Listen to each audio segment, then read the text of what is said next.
Oh, hello. Okay, done.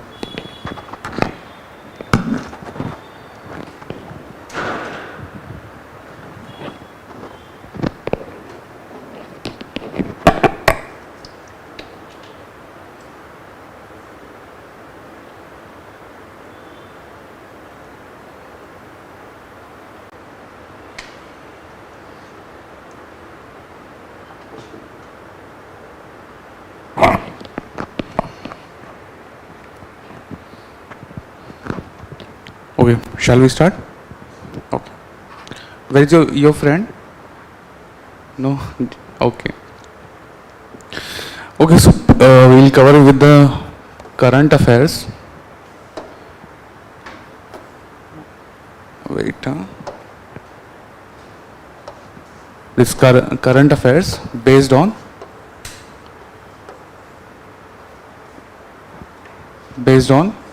PYQ theme. Okay. Because current affairs, there is a vast number. I mean, there is an n number of current affairs are available, whether it is in a magazine or some in newspaper. But we don't have to go the random preparation. Okay, we will emphasize on the theme base, and then we shall prepare. And the most important part is the PYQ's theme. Okay. Why? Because there are n number of data, n number of current affairs, n number of summit, everything we have in the bulk. But what we have to do is we have to give a direction to our as per the PYQs. That this is how we cover the current affair portion.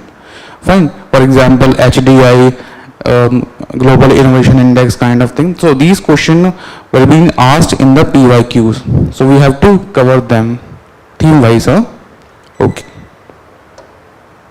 So here I have attached the screenshot. India up to 3 spots to the 130 among 193 nation in Human Development Index, but inequality persists.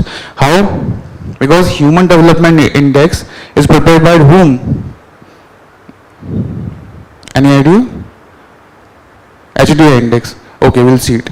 See, UNDP's 2025 Human Development Report highlights the critical role of AI in shaping the next chapter of human development, particularly in fast-growing economies including India.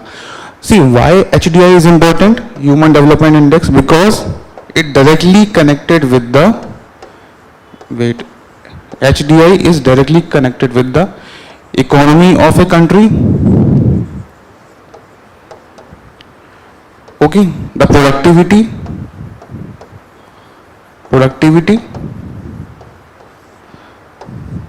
Alright, so this is how the Human Development Index becomes relevant. Okay, so what typically could be asked is the rank of India.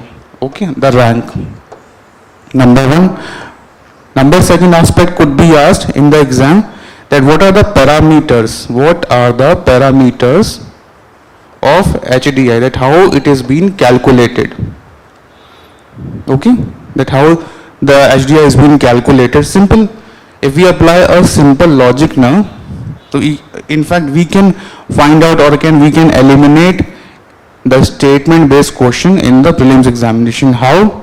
Because Human Development Index, for example, human plus development plus index. So development over the development of a human overall. The development of a human supports what? Number one, its education.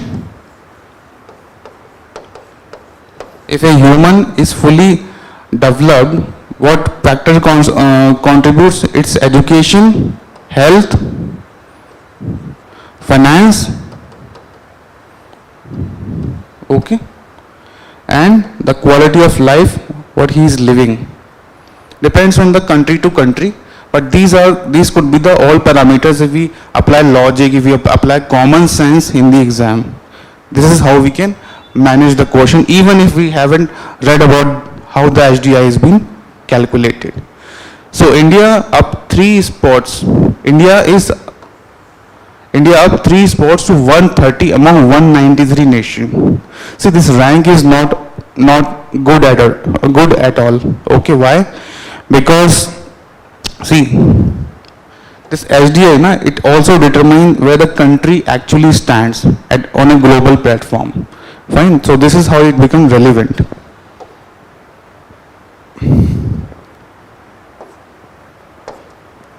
Yeah. So if we go for the dimension part, what are the dimension of this HDI? Yeah. Dimensions. Long and healthy life. How a human can achieve a long and healthy life? By what? By having proper health facilities, very good. Proper HF. And the nutrition value, the food what he is getting, right? The nutrition value, the calorific value, and so many factors. Number second could be knowledge. And how a human can acquire a knowledge? By education. The education standards. So this is how a human can acquire knowledge, the education standard. Education standard in our country. Also depends whether the knowledge is being acquired by him, whether the status, the budget expenditure on R&D, the research and development. Okay, if a country expend more on research and development, the innovation will happen. Okay.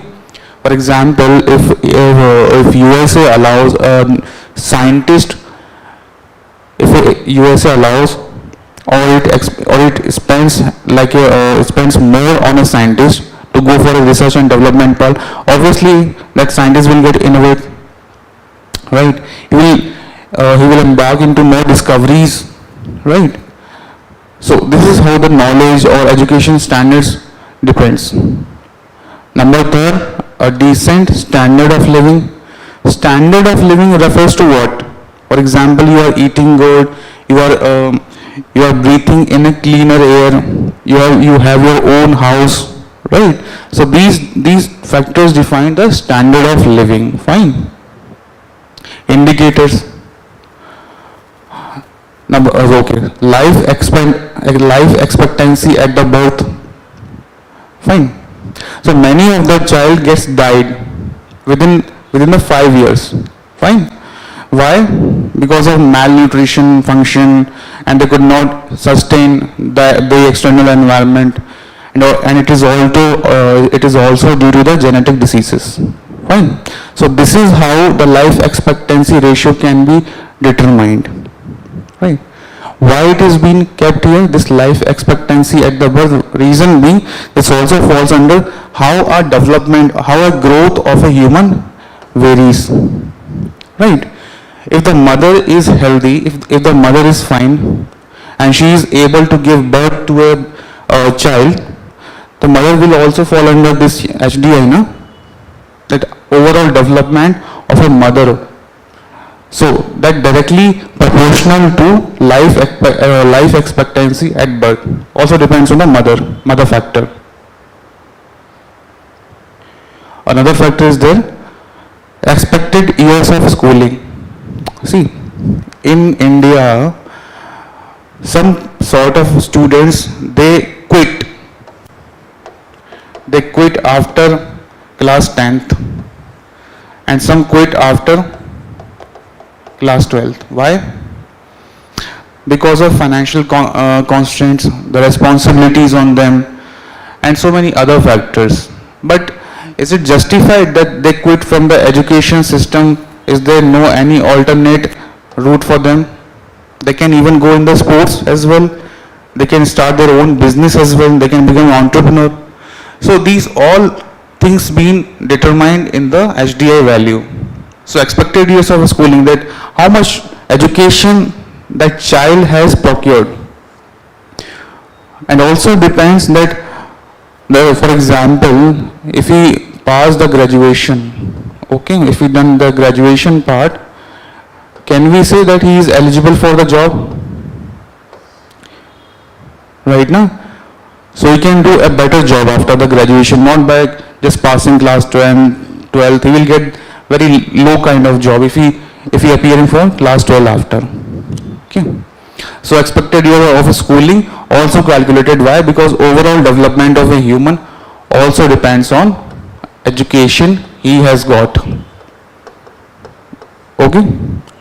Mean years of schooling.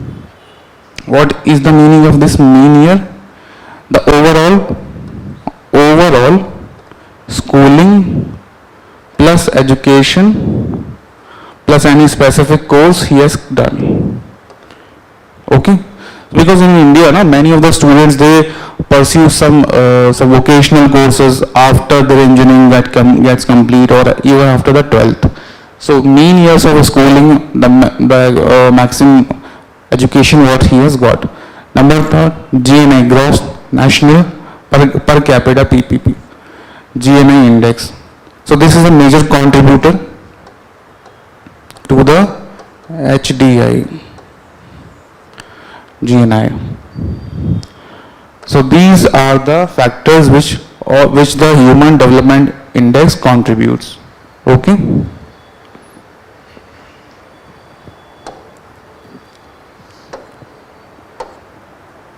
Published by, so if the direct question comes in the prelims examination, HDI is published by UNDP. Okay, UNDP.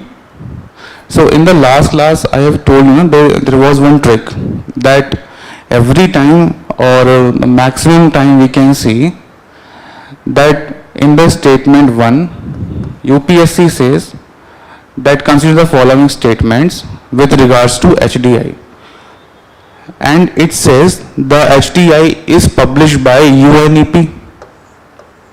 So in the paper UPSC always go for the wrong choice.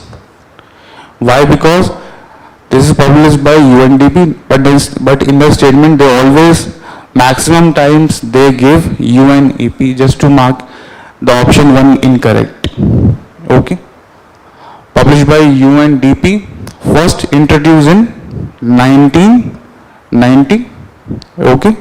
In the first Human Development Report authored by Mahbub-ul-Haq and Amartya Sen. Fine. Amartya Sen was the guy who was a great economist. Okay. Amartya Sen. Second, India's specific insights. How? India's HDI rank is 130 out of 193. The direct database question can be asked in the exam. Also in KS it can be asked, or in any state PCS exam, it becomes so much of relevant. 130 out of 193.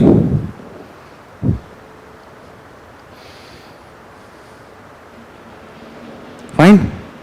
So can we consider this rank as a good one? No, obviously not. 130 out of 193 is not a good rank. Reason being, where India is lacking, whether we are lacking in education system, whether we are lacking in the nutrition gap, or where we are lacking in the mortality rate of a child. We have seen that life expectancy ratio of a child. So this is how it is determined. The title of the report was, actually this is the recent report, okay, so this title becomes relevant. See, if I again calculate this 130 rank, is there any chance of improvement? And how is this rank is relevant as well? Because this index is published by UNDP now. This is not India specific. So the title of the report was The Matter of Choice, People and Possibilities in the Age of AI. AI becomes relevant. Why? Because it is trending. AI. Both China 78th and Sri Lanka 89th rank. So the question comes here, is that China, we can accept China could be at the 78th rank. But what about this Sri Lanka? Is it justified? No. Reason being, the Sri Lanka has faced the recently economic crisis. है ना? Economic crisis. Their economy came down like anything. Why? Reason being, their loan amount heavily loan. They took heavy loans from the other countries like China and other Western nations as well. They took loan from the IMF. They took loan from the World Bank as well. The leaders got bankrupt. So in calculating HDI, economic factor was there, GNI and as well. So how Sri Lanka could be ranked on this 89th? So this creates a doubt. Above India, while Bhutan 125, we are lagging even behind the Bhutan. Also ranks above India. So these are the what? These are orthodox statements. How Sri Lanka could be better than India and how Bhutan could be good in carbon negative country, could be good in clean air and so climatic factor. But education level, life expectancy ratio and better medical facility. Can we expect this into the Bhutan, the better medical facility? No, because India is the hub of global medical facilities. Even people from Afghanistan, they come to India for treatment. Fine. So also ranks above India. The statement incorrectly claims that China and Bhutan rank below India. We can accept China because it's having good infrastructure, medical facilities, life expectancy ratio, and so on. But Sri Lanka, the country got bankrupt. The leaders they just flew to the UK to save their own reputation. And the government was toppled. The people of Sri Lanka, they protest against their own leaders in the last regarding this economic crisis. Alright. So these create a doubt that how India could be ranked as 130. What UNDP thought. That will also help you in writing the mains exam. This also fact. So human development HDI index is summary measure of average achievement in the three basic dimensions of human development. What are they? A long and healthy life measured by life expectancy at birth. So number one is there, the life expectancy at the birth, and the number second what we have discussed, that the life expectancy within the 5 years of a child. That would the child survive within the 5 years of his birth. Access to knowledge measured by expected years of schooling for children and mean years of schooling for adults. So children and adults both are combined to calculate this HDI. A decent standard of living measured by gross national income GNI per capita adjusted for purchasing power parity. Okay, adjusted for purchasing power parity. What is PPP? If we calculate purchasing power parity, so let's suppose I have $1 and I have 100 of rupees. So purchasing power parity is nothing but, for example, I can get 2 banana for $1. And if in case if in India, if I have 100 rupees, what I can get? I can get 50 banana or 25, max to max. So this is what determine the PPP, purchasing power parity, right? Dollar is no doubt, it's a stronger currency, but what about the PPP, purchasing power parity of an individual? In fact, to the HDI uses, the geometric mean of these three dimension indices to compute a composite score between 0 and 1, where a higher number indicates higher human development ratio. Development, okay, fine. Any doubt? Not at all. So what we have to keep in mind is the rank was 130 among 193, and the orthodox statement that China and Sri Lanka was higher, plus Bhutan as well, and the dimension of HDI, the indicator of HDI, the life expectancy, fine, life expectancy and education, very good, standard of living, very good.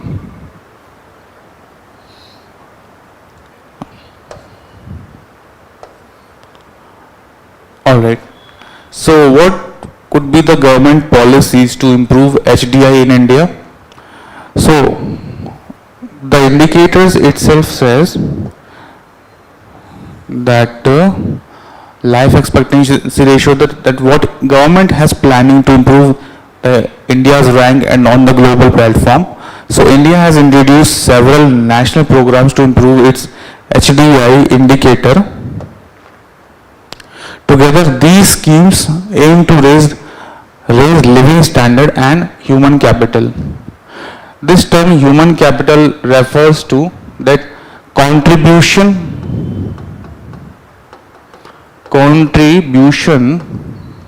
of citizens towards the country. For example, if we define human capital, there was a question on human capital in the PYQ. Human capital is, if we define this as, for example, tomorrow you clear this UPSC exam, right? You are a well-educated, you got your education, good level education, your life expectancy is high, right? You are a well-nutritioned child. So when you get the job, either it is UPSC or some other good job, you contribute towards the economy of the country, right? You serve the nation. This is also the human capital, right? If a child is malnutrition or he is unable to understand the basic thing, will he count in the human capital? No, he cannot contribute. We are sorry to say, but he cannot contribute toward the economy, toward the overall development of this country, right? So this is what defines the human capital, both essential for improving the human development index. What? To raise living standards and human capital. These both are essential for improving the HDI. Right? And if we talk about the health and medical facilities, this Ayushman Bharat Yojana, ABY, Ayushman Bharat Yojana, when it was launched? 2018, huh? So it's a pan-India program.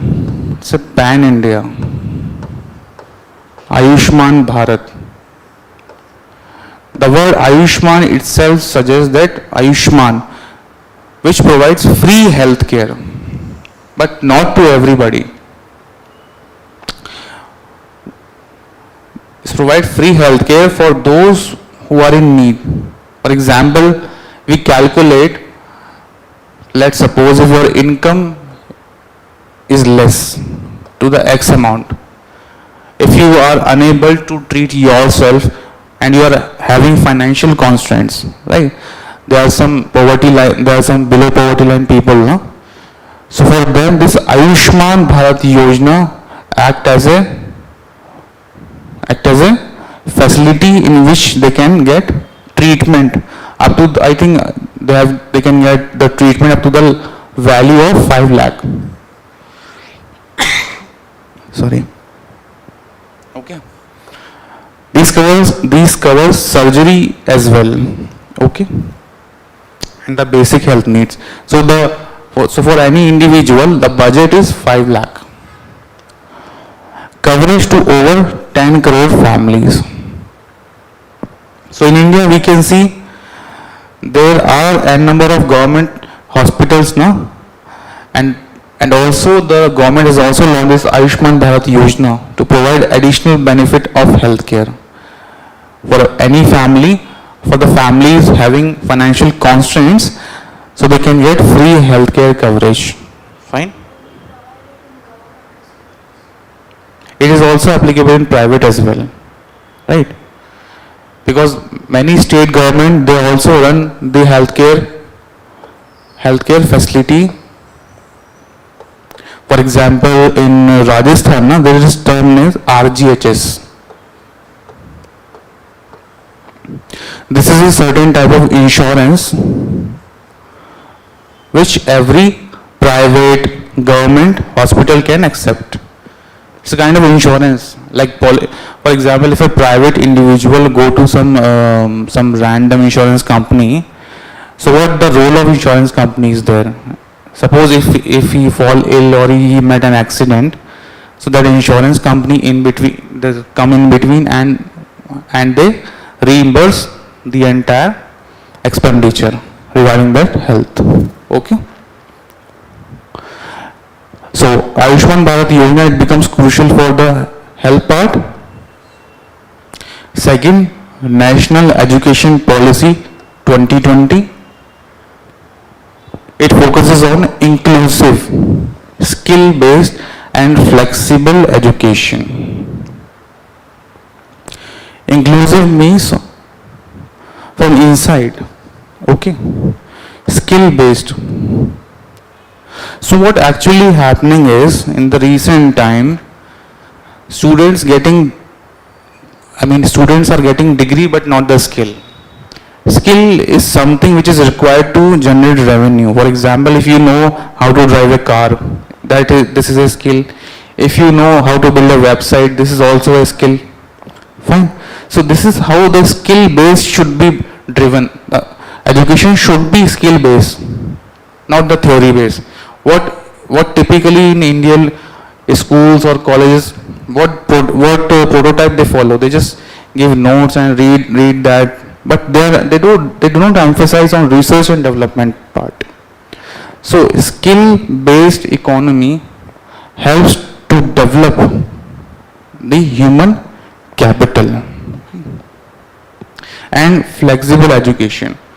Flexible education can be referred here as practical plus theoretical, and also related to the sports. Okay.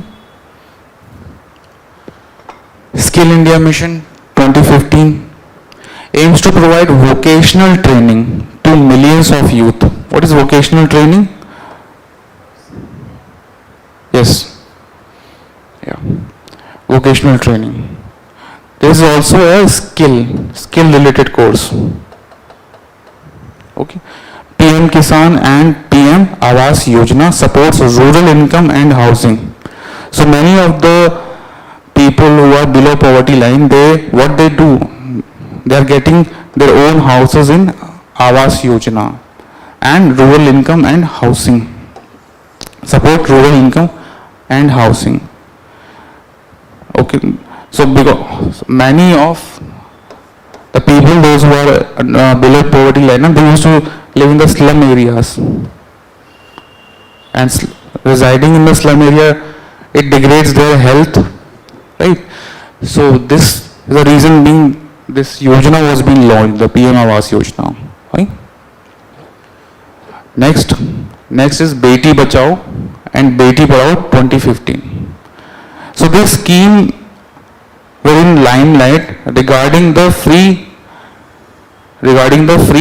facilities regarding education plus medical facility and the saving for a girl child. There is one Yojana as well on the line of Beti Bachao, Beti Padhao. There is one Yojana. What was the Yojana name? Sukanya Samriddhi. Okay. Sukanya Samriddhi. ये कुछ ना. Okay, it promotes education and safety of girls. Beti Bachao, Beti Padhao. So it is a flagship scheme kind of. It creates a awareness in the rural areas, right? Because many of the time, nobody was willing to accept the girl child. So this awareness campaign, Beti Bachao, Beti Padhao, came into the picture, and this create a sense of awareness that we should abolish these type of practices. Fine? Okay. Next, Digital India Mission. It expands access to technology and e-governance, improving service delivery. Okay. So these were the government measure that how we can improve Human Development Index rank of India, right? So here we have studied that human capital and human development index. So basically don't forget this term, human capital. This is quite important one.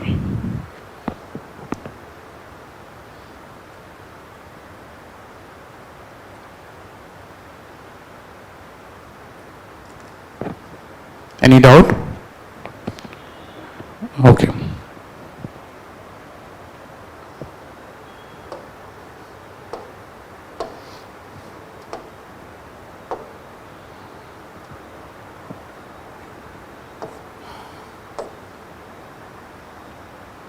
Okay, now if we talk about the human development challenges.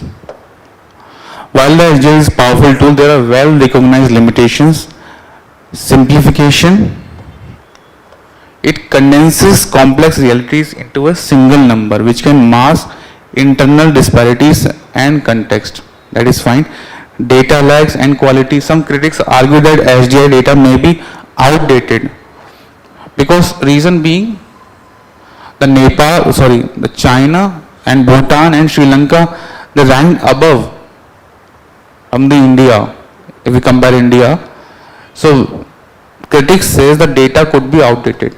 They must have some other parameters which might have been involved or not fully represent the current situation. For example, the population of India is quite wider. It is higher, no? And if comparison with Sri Lanka and Bhutan, so there could be a mislag while calculating the HDI data, represent the current situation, particularly in the countries with rapid change. So recently India had a tag of 5th largest economy, but recently, I think yesterday or 2 days back, it becomes 6th largest. It toppled one step below. But still it is 6th largest. Fine. Exclusion of important dimension. HDI does not directly capture environmental sustainability, governance, quality, informal work, and the disruption of development. Although complementary indices exist, they are not always emphasized. That is fine. That is very vague. Comparability issue. Methodological changes over time and different national circumstances complicated direct comparison across years of culture. So these points where we can quote while citing that where the HDI value is not relevant while in calculation. Okay? Doubt? It's fine now? Okay.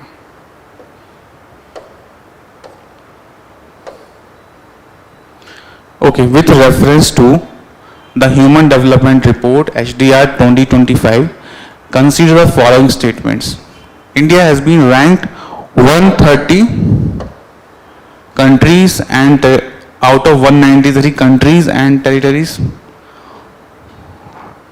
The report is titled A Matter of Choice, People and Possibilities in the Age of AI. Okay, statement 2. Now statement 3. Among India's neighbor, China 78th, Bhutan 125th, rank below India, while Sri Lanka 89th, rank above India.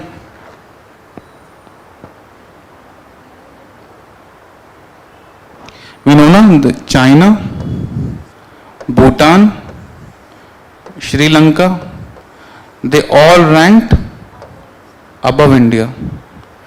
India would be somewhere here, right? So below India is not. Okay.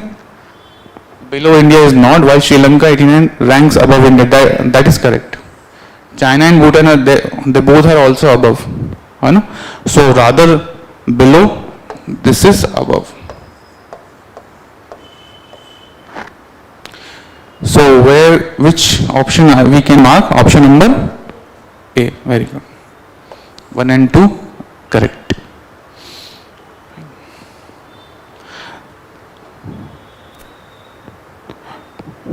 Okay.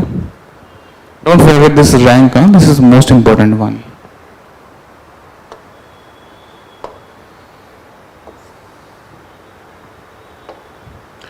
Top 10 hungriest countries in the world. So the new topic we'll start with the global hunger index.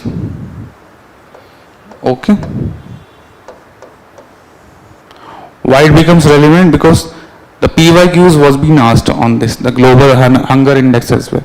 So HDI, hunger index, they both becomes important, right? So top 10 hungriest countries in the world in 2025 list.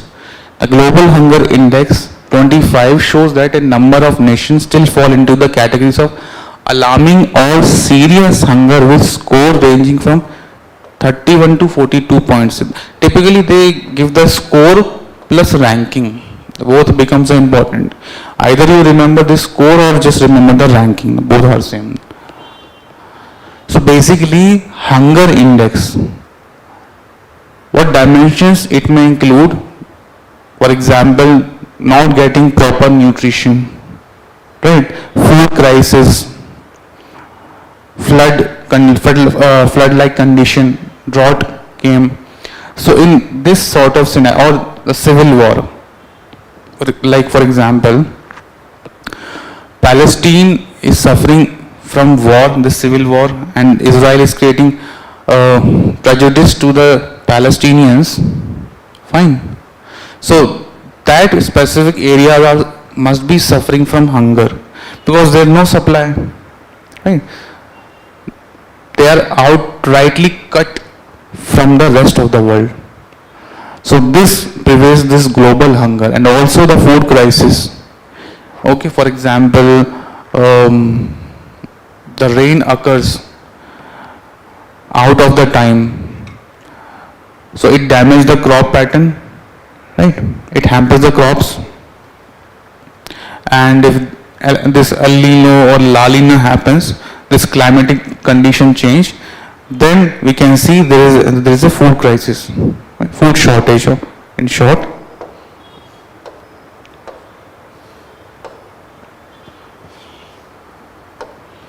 Fine, global hunger index. So I've got this screenshot from directly from the report itself. So India was marked on a serious scale. In the 25 global hunger index, India ranks 102 out of 123, which is also not good, right? In HDI it was 130, and in global hunger index now it's 102. So India is not performing overall good. Score of 25.8 in the 25 global hunger index. India has level of hunger that is serious. But how this could be possible? Because Indian economy is the agricultural type. We have a fertile land. We produce even more from the entire population, right? And also we supply food to the various countries: USA, China, Russia, and America. So how this global hunger index, we are lagging behind? How this could be possible that we are ranked 102 despite we are the global food providers? Reason being, it also calculate the nutrition value. Rice, wheat, that is fine, but are we focusing on nutrition?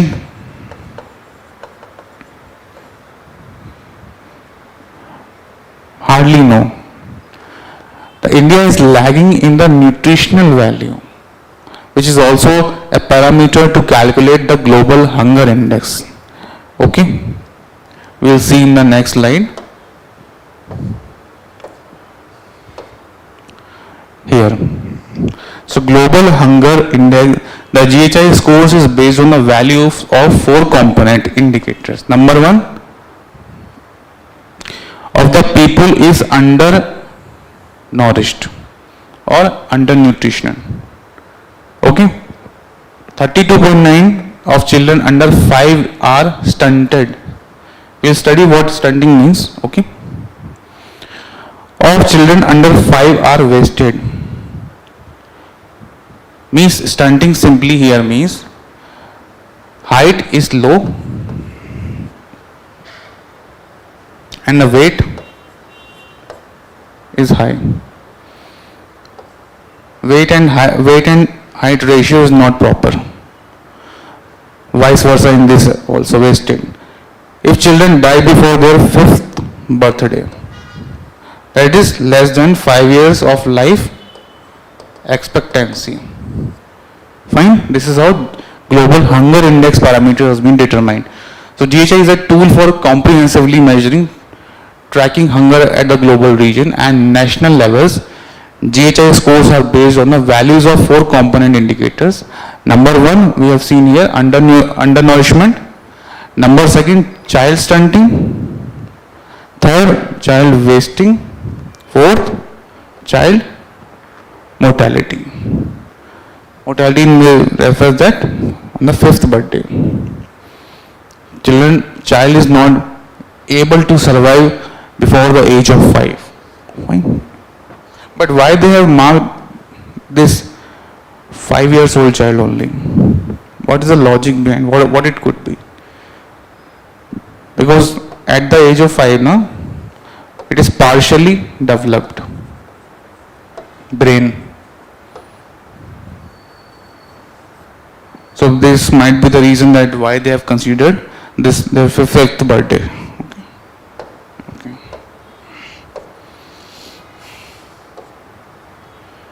Okay. Global Hunger Index 25 ranks India under serious category. We have seen now that serious category. Yes. Serious is not that much. Severe is different. Okay. Serious is at the middle level.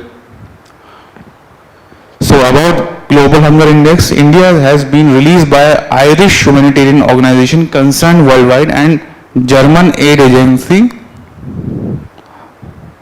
Wealth Hunger Life with FAO, UNICEF, WHO and IFPRI. So these are the organization which contributes with the data to calculate GHI. Okay, and the index being released by Irish humanitarian organization. Okay, what is the purpose of index is to track hunger globally using nutrition, number 1, mortality indicators. That simply means that what exactly the child is having food. See, food and nutrition, they both are different. We are consuming food, that doesn't mean we are consuming nutrition. Rather, we should consume nutritious food. Correct, huh? For example, if we are only having rice, which simply means we are getting carbohydrates. Okay.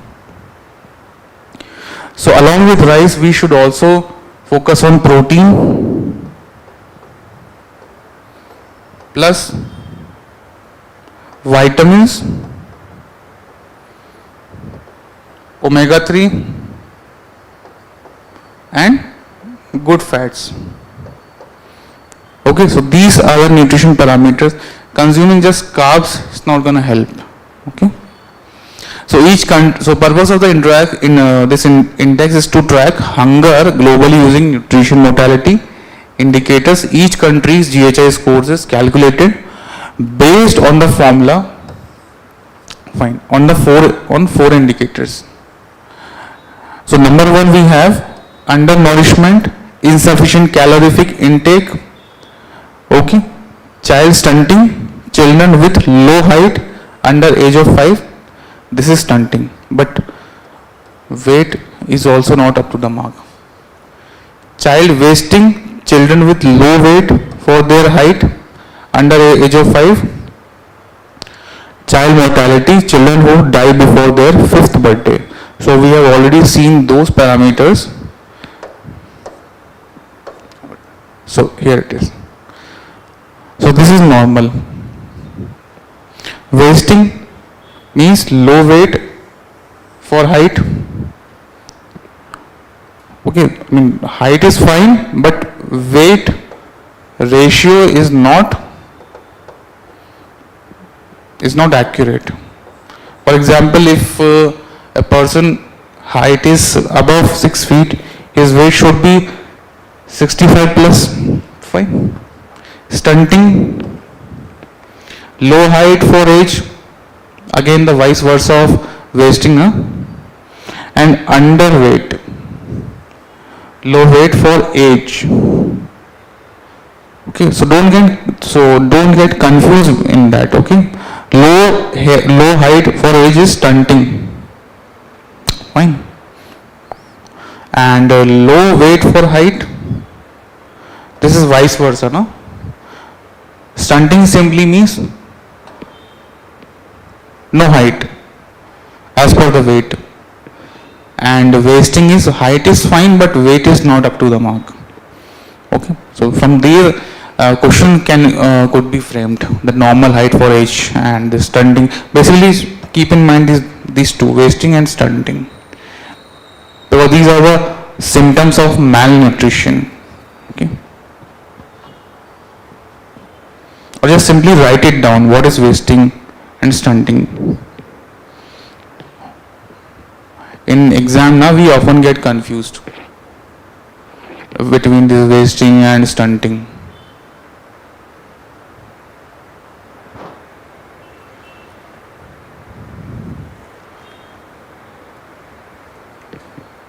Done? Any doubt? Okay.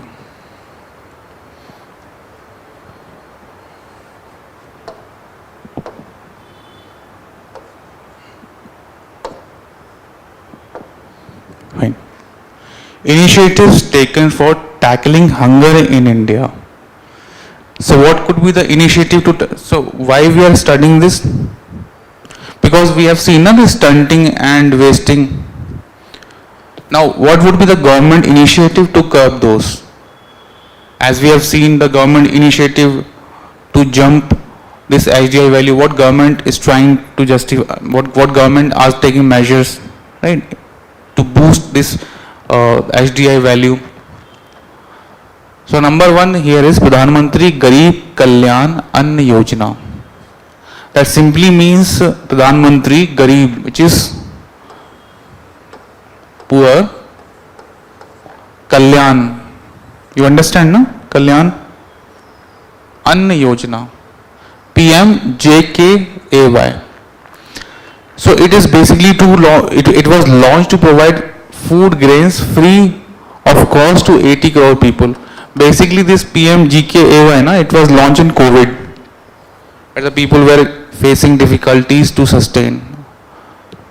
So rice, wheat, the basic staple food in this yojana, rice and wheat, and some value is also determined, some sort of 8 kg rice, 10 kg rice. Okay,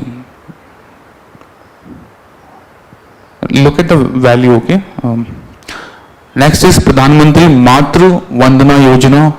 So in this yojana, registered women were provided ₹5,000 on the birth of their first child for wage support and nutritious food during pregnancy and post-delivery period. 5,000 for child for its maintenance. For example, if the child is underweight, child is malnutrition, so government will provide this much amount for this adequate nutrition. But what if in case of her second child? Because it is clearly written on their first child. This first child. So what if in case if the second child is also there? Maybe they could provide for the second child as well. But as per this scheme, this is for only the first child. Number third, Poshan Abhiyan, that is National Nutrition Mission, NNM, aims to achieve improvement in the key nutrition parameters for children and women. See, remember, Poshan Abhiyan is not just for child, it is for mother plus child. Don't get confused. This is for the both. This Poshan Abhiyan. It is clearly written, aims to achieve improvement in key nutrition parameters for children and women. Because post delivery, woman also suffers so much of weakness. So she also requires the healthy food, the nutrition value. Okay. So Pradhan Mantri Matru Bandhu Yojana is for the child, 5,000 support, monetary support, and this Poshan Abhiyan is for nutrition parameters for children and the woman. Eat Right movement. This is the basic one, okay. The most important are PMGKY and Matru Vandana. And this Poshan Abhiyan is way older. Okay. And Eat Right movement, you can quote this in your answer. Aim to transform the country's food system to ensure safe, healthy and sustainable food. Right? Eat Right movement. This could be an awareness movement, awareness campaign type of. Integrated Child Development Scheme, ICDS. Supplementary nutrition is one of the 6 services provided under the ICDS. So again, Integrated Child Development Scheme. Integrated, that means it covers the nutrition gap and also it provides dietary allowances, which means the monetary benefit is involved. It is written dietary allowance and average daily intake has been proposed in this ICDS. Fine. Any sort of doubt? Clear? See, this Matru Vandana Yojana can be asked in the exam. Okay. Because the data here is, suppose to make incorrect mark out to your question, they can write 500 rather than 5,000. Okay, so don't forget this zero as well. Okay. Syllabus is covered now. Static portion, environment polity, done. Science and tech class covered. Okay.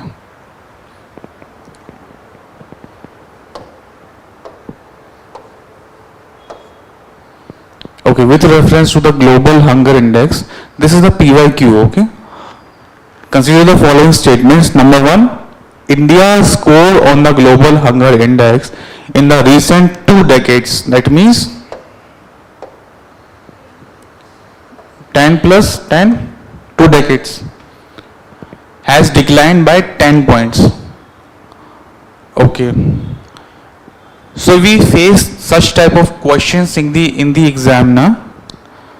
So just make an estimate, just try to make a logical guess that has declined by 10 points. Globally, India ranked among the worst in child wasting or weight for height. So it can be true, right?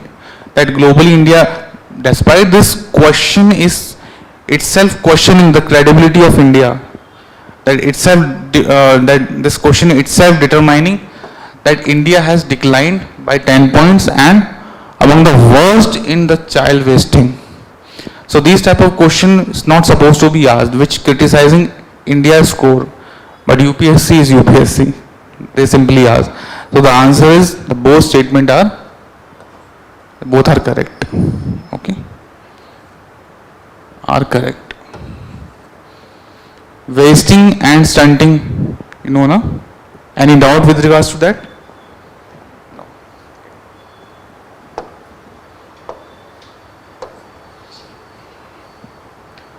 Another one.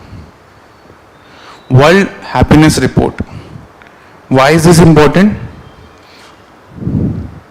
Because it also contributes, is also determine what?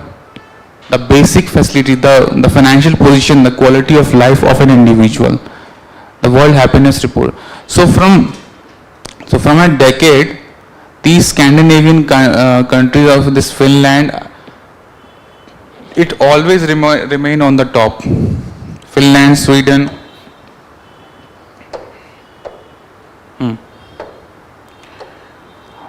Either it would be Finland, either Sweden or Norway. They always remain in the limelight with regards to that World Happiness Report 20, World Happiness Report. And Afghanistan maintain top and bottom position respectively. Although in the Afghanistan there is a Taliban rule, the new regime, but still they are happy. Now, maintain top and bottom, yeah, top and bottom. Yeah, so Afghanistan is not happy, right? Position respectively, India improves ranking. Okay, fine. Move ahead. We know that there is a Taliban rule in Afghanistan. So they are suppressing the rights of an individual. So has India accepted its rule? Has India tagged them as a relevant government? No, still not. They are condemning them. I mean, they are not directly elected. They just toppled the government and they just came into the power. Right? Afghanistan Taliban. The Oxford Wellbeing Research Center published the World Happiness Report. Write it down. It can be directly asked. The Oxford Wellbeing Research Center published the World Happiness Report 26 in partnership with Gallup and the UN Sustainable Development Solutions Network on the UN International Day of Happiness.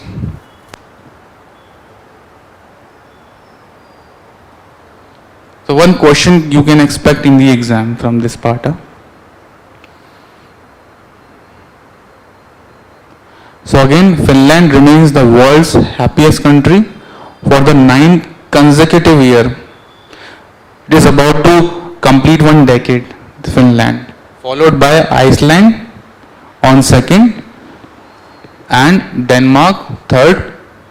Costa Rica emerges standout performer, rising to the 4th place, 23rd in 2023, while Israel ranked 8th. How Israel could be happy? It again creates a doubt on its credibility.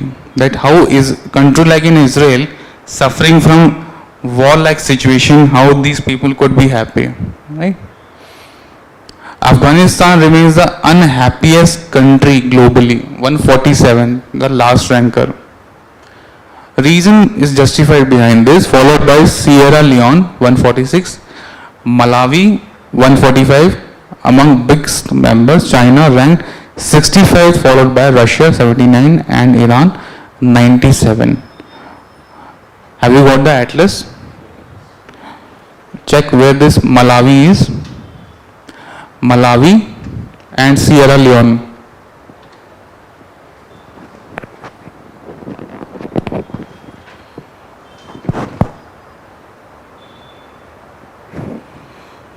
Malawi and Sierra Leone.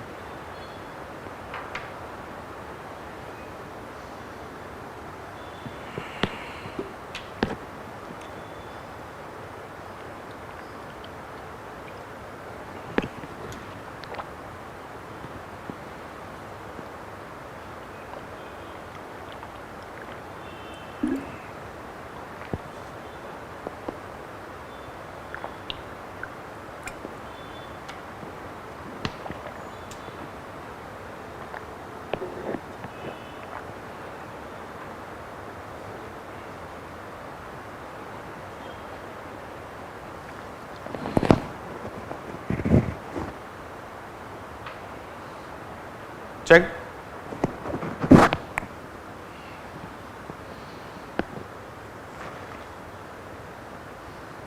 It's okay if you are facing difficulty, na? I'll tell you guys. Check now. Okay. Why? Because it's becoming important. This year alone, becomes important part.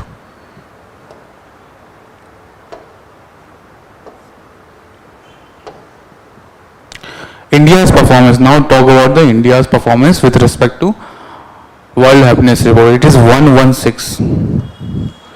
So the question is how Israel could be happier than us.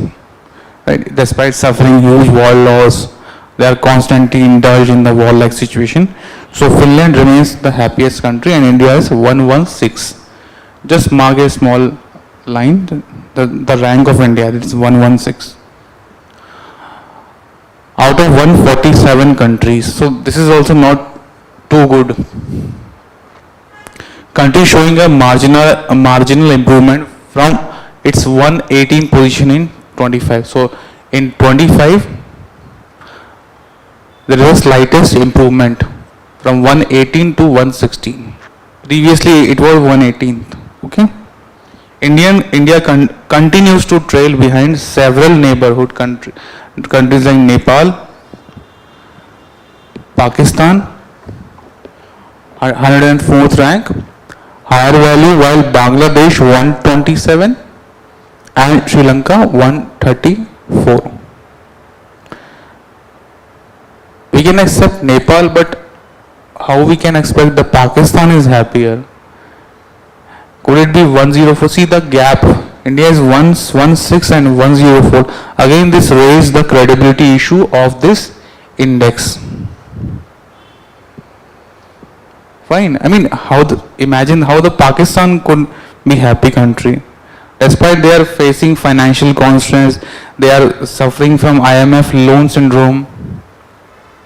So how they could be that much happy that they surpass India at 104 rank, while Bangladesh 127, we can accept Bangladesh, the civil war happened, and Sri Lanka 134, they both are accepted. They are lagging behind the India, but how this Pakistan? That's the main question. Okay. So again, this raises the question of credibility of this index.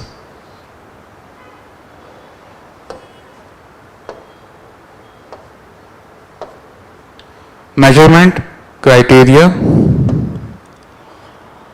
Rankings are determined by life evaluation, central ladder, and analyzed through 6 key variables that are GDP per capita, that how much a country is generating the GDP. Fine.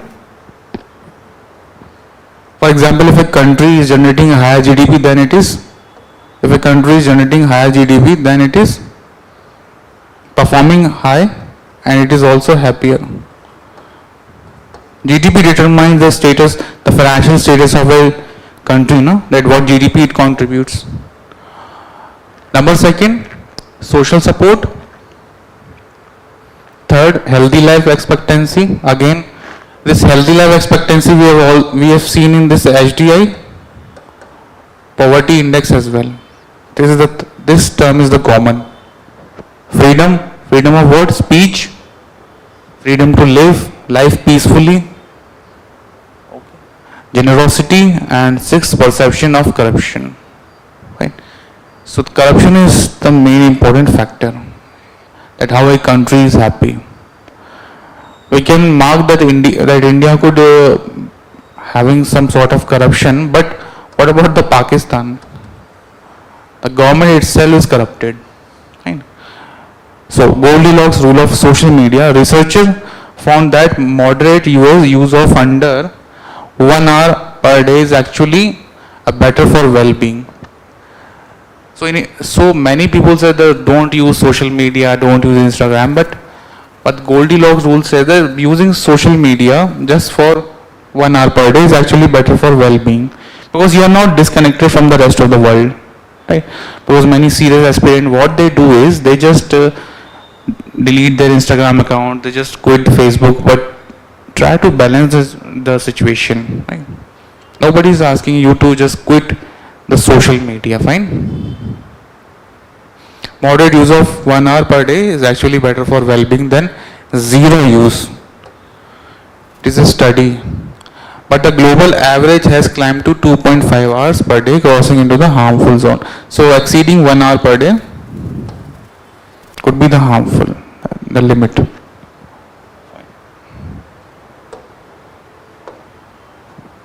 Because while we connect with the other people, no, we feel joyful, we feel joy, right? Okay, try to attempt this question.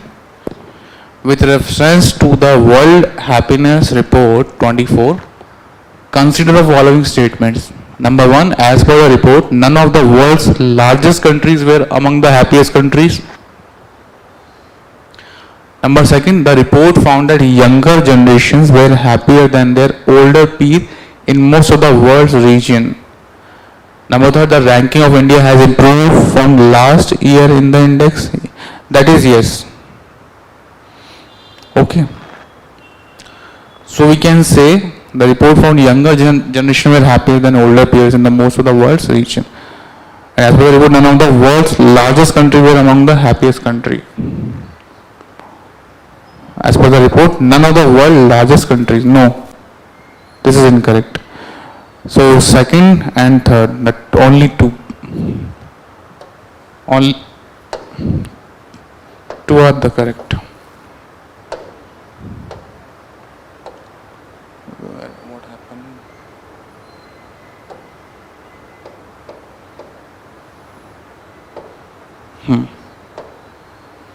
Can we mark? Only two? Okay. Next, Climate Risk Index 26.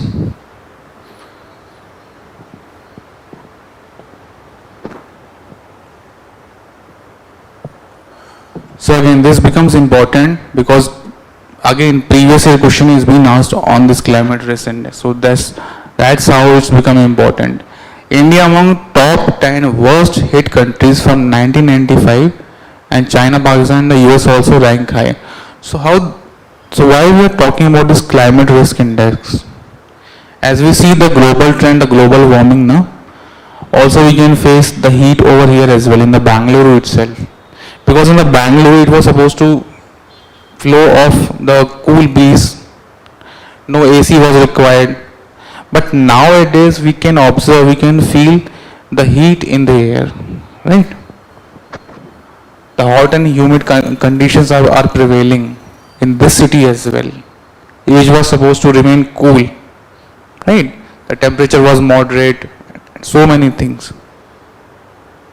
But the impact can be observed, can be analyzed in the colder region of India as well, like Himalaya, Himachal, Kashmir. They are also facing the severe heat strokes, right? So climate risk index becomes very important if we calculate that what are the parameters, what so on, how the country is suffering from the global warming impact and so on. So climate index report this 26 according to German Watch. So there was a question in the previous year that which organization publish this climate risk index, that is German Watch.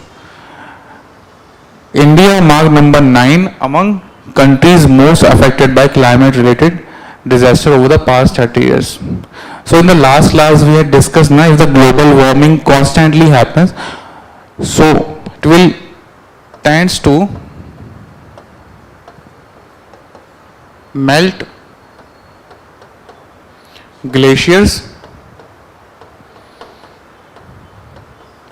and ultimately what will happen?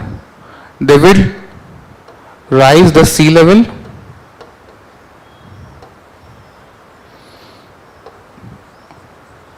sea level rising, and ultimately the island will get disappear. The island will be submerged permanently. So this risk is being possessed by many of the countries like Mauritius, right, Japan. They're constantly telling in the United Nations that we have to take care about this global warming impact and climate change. Right. Global warming, what we can say? The rise of greenhouse gases could lead to this global warming impact, no? Global warming covers the entire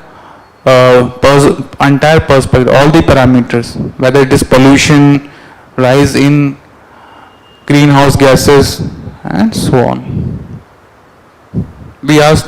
If we asked to define global warming, nobody could. Why be?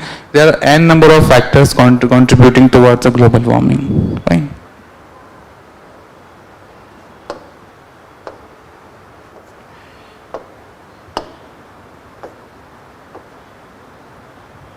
Okay. German watch. Climate risk index, top 10 most affected countries. So analyze the data. Saint Vincent of the Grenadines. Okay. This is a screenshot I've taken from the report itself again. Grenada, Chad, Papua New Guinea, Niger. Look at Niger in the map.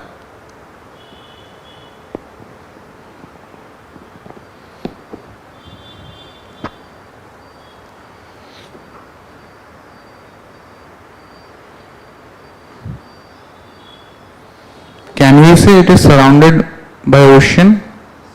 Yes. Papua New Guinea. Is it also surrounded by ocean?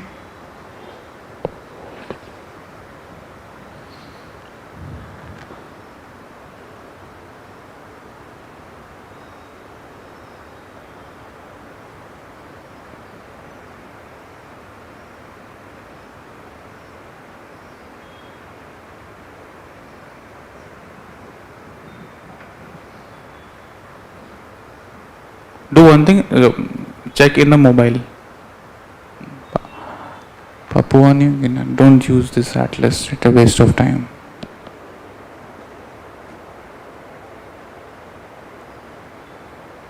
Number 4th.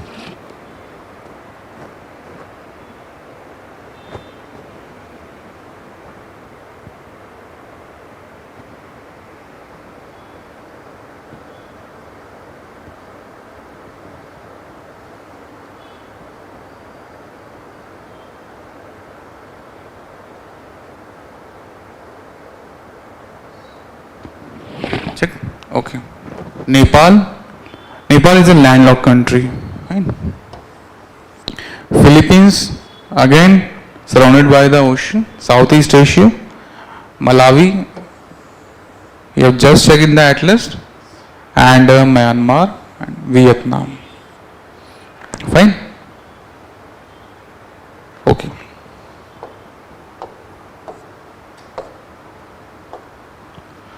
Countries most affected in 1995 to 24. So now we'll talk about the India. India has been repeatedly struck by cyclones. Okay. So this data has been calculated that by what time India suffered a huge loss from the cyclone, right? Because cyclone, they just don't bring the storms like condition or the flood.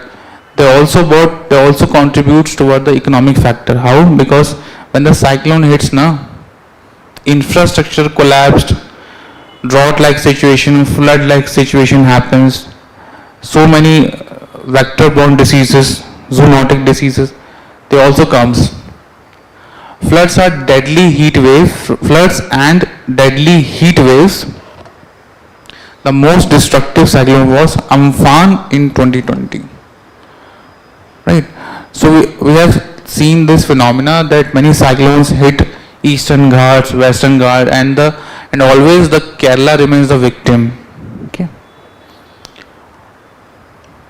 Which caused over US dollar 16 billion in damage. Inflation adjusted, India has also experienced devastating floods in 93, 98 and 2013. Can we say this year was the hottest year of the decade? And severe heat waves in 2002, 3 and 15. Between 95 and 24, the country endured for 30 events, leaving 80,000 deaths, the billion affected, and there's billion losses. So this data has become so important. Why? Because itself, this report itself, this index itself mention about this Amphan, that India is victim of these cyclones repeatedly, hitting the western coast and eastern coast. So the reason being this water of Bay of Bengal, no, we can say the maximum drainage of rivers are in Bay of Bengal.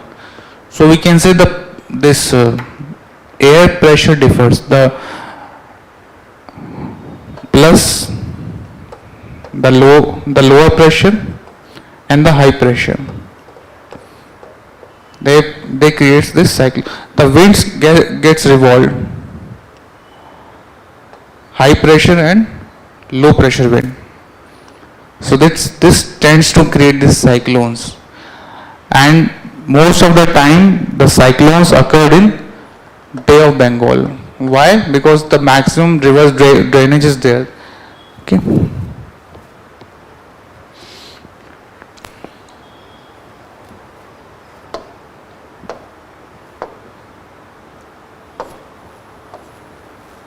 Okay, India's position in global ranking. India's ranking highlights its growing exposure and sensitivity to the escalating climate crisis. India is ranked 9th among most affected countries in the Climate Risk Index (CRI). Long-term ranking 95 to 24, and a slight improvement from the 8th place in early assessment in 2024. India ranks 15 among the countries most affected. And in terms of number of people most affected by extreme weather in 24. So India suffered what kind of loss? India suffered what kind of problem?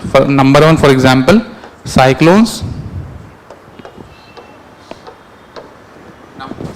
Number second, heat waves.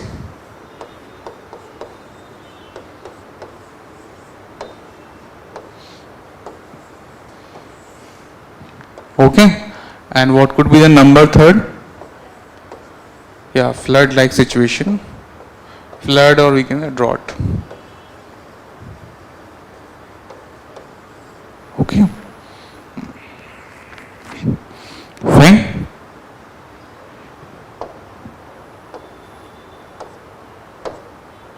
Okay, the CRI methodology involves analyzing extreme weather events impacts via 3 hazard categories, that is hydrological, it is regarded with the water, meteorological and climatological. The word express itself. The index visualizes these events' impact on countries both 1 year prior to publication and over the preceding 30-year period.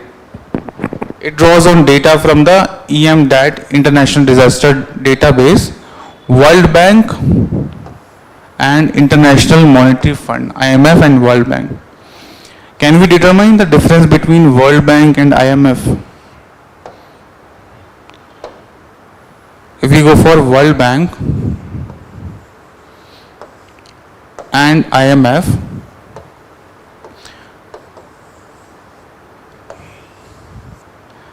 we have discussed about this IMF, that Sri Lanka took loan and Pakistan also took loan from the IMF. So we can easily estimate the IMF provides loan for basic need. For basic need, if country is facing financial crisis, if the country is bankrupt, so IMF provide loan with certain conditions to compliance with. Conditions are involved, right? And with respect to the World Bank, they also provide loan for a country for infrastructure. It is not for the basic need. So World Bank provide loan for infrastructure development. and for the capital expenditure. So this is for the countries like Pakistan, right? Afghanistan, because they are underdeveloped, they can't even meet their basic needs with certain conditions. And with respect to the World Bank, the developed countries want to expand their capital expenditure. They are already developed and they want to expand more on their infrastructure project. I mean, they are developed at a certain extent. Okay. So countries like India, can they take loan from World Bank? Yes. Yes, no, because their basic needs are fulfilled. Fine. Okay, the index considers absolute and relative impacts using key indicators, economic loss. Key indicators are there. Economic loss, fatalities, and affected people. Fine. Each in absolute and relative terms. Fine. So, any doubt with regards to IMF and World Bank? No.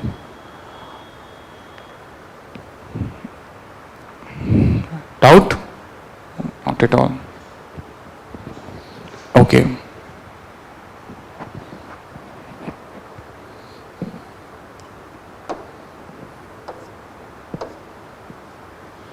Question will attempt with reference to the Global Climate Risk Index, consider the following statements. Number one, we mentioned here that it is launched by International Environment Think Tank German Watch. We have just seen the logo of German Watch. Yes, no? It analyzes the extent to which a country has been impacted by weather-related loss events. We have seen this report now. It was written that India has been impacted, has been hit by the cyclone Amphan, right? So can we say that both statement seems to be true? Yes, correct.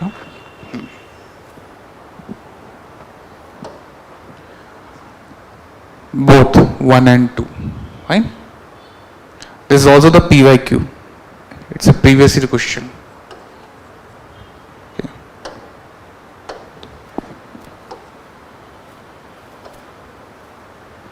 Next index. This is also important. Whatever index we are covering now, always mark the rank and publisher in short for easy revision purpose.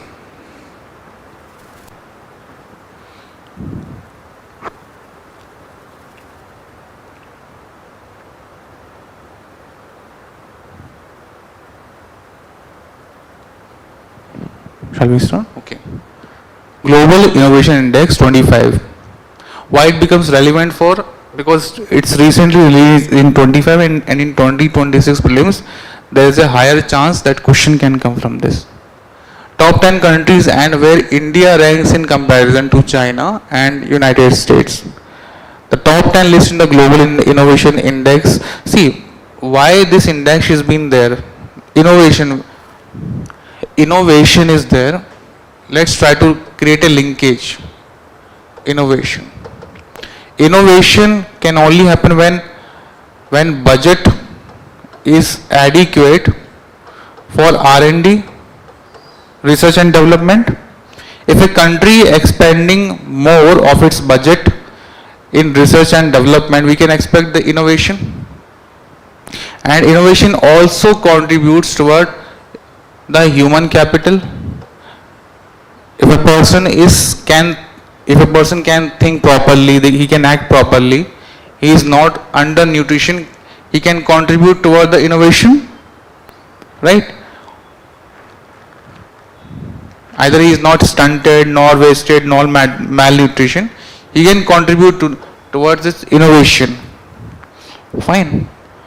Also, we have seen the global hunger index, again related with the human capital. Fine. So, innovation index. So India ranked number 38 globally and notably ranked 1 among lower middle income economies and in Central and Southern Asia region. So this index was being calculated in the Central and Southern Asia. India ranked 38. Fine. Overall 38, but globally and notably this among the lower middle income economies. Lower middle income economies refers here, we can say Bangladesh, Nepal, fine, and also Sri Lanka as well.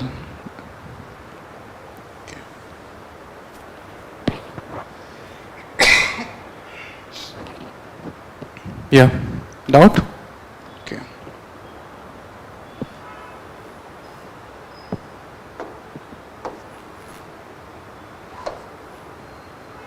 Key highlights of the Global Innovation Index 2025. India related findings. India rose from 81st in the year 25 to 38th in 2025. That's a huge number. India jumped from the lower to this target from 81 to 38 in 25. Ranking first among lower middle income economies and in Central and Southern Asia. Top ranked economy, the top 5 most innovative economies are Switzerland, as obvious. Why? HDI is up to the mark, is very high. GDP of that country is very high. Sweden, again, we have seen this Finland, Sweden, Denmark. These type of countries, they always remain happy and they always score good in the innovation. If a country is happy, then obviously it will innovate. USA third. Reason being, USA spends more of its budget in R&D, research and development. South Korea at number 4th, Singapore number 5th, and China ranked in the top 10. Fine. For the first time, securing the 10th position. So these are the rank, but we have to keep in mind the rank 38 for India. Fine.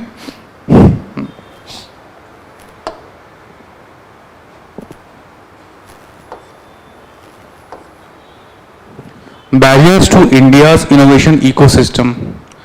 So now, in a sequence way, we have seen that how India can raise the rank in HDI. So in a similar manner, we will look at this barrier to India, that what creating barriers, hurdles towards why India is lacking. So number 1, inadequate financial investment, but obvious. Okay. India's gross expenditure on research and development remains 0.7% of GDP. It's quite lower, far below leading innovation nations like the United States 3.5%, South Korea 4.9%, and Israel 5.6%. Dominance of public sector in R&D funding. For example, if a private college is looking for an investment in research and development, they have to suffer huge paperwork, and they highly get chance to get funding from the government. For example, a project on the robotics, either a project on information technology or a sensor-based project, it requires funding, So students reach for the government that please kindly provide us funding, but they don't simply deny. The eligibility criteria is quite high. Okay. So dominance of public sector in R&D funding. India's innovation ecosystem is largely publicly funded. Publicly funded means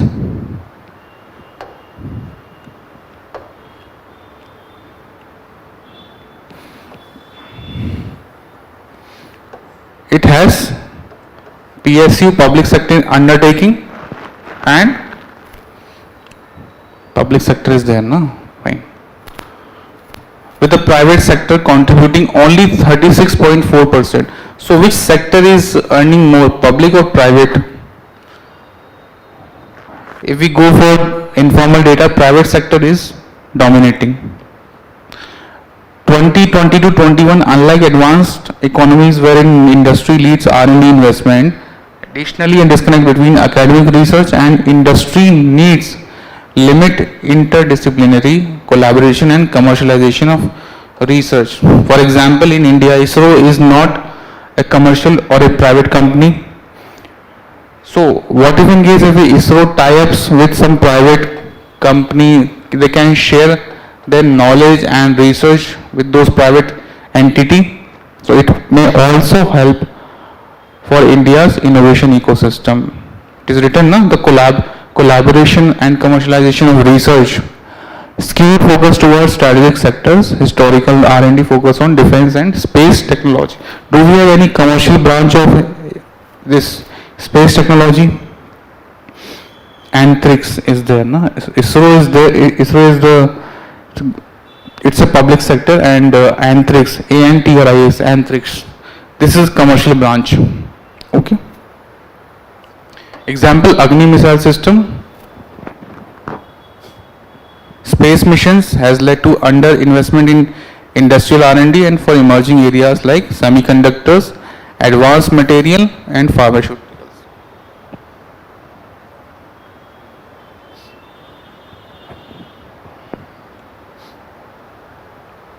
Any doubt? Okay.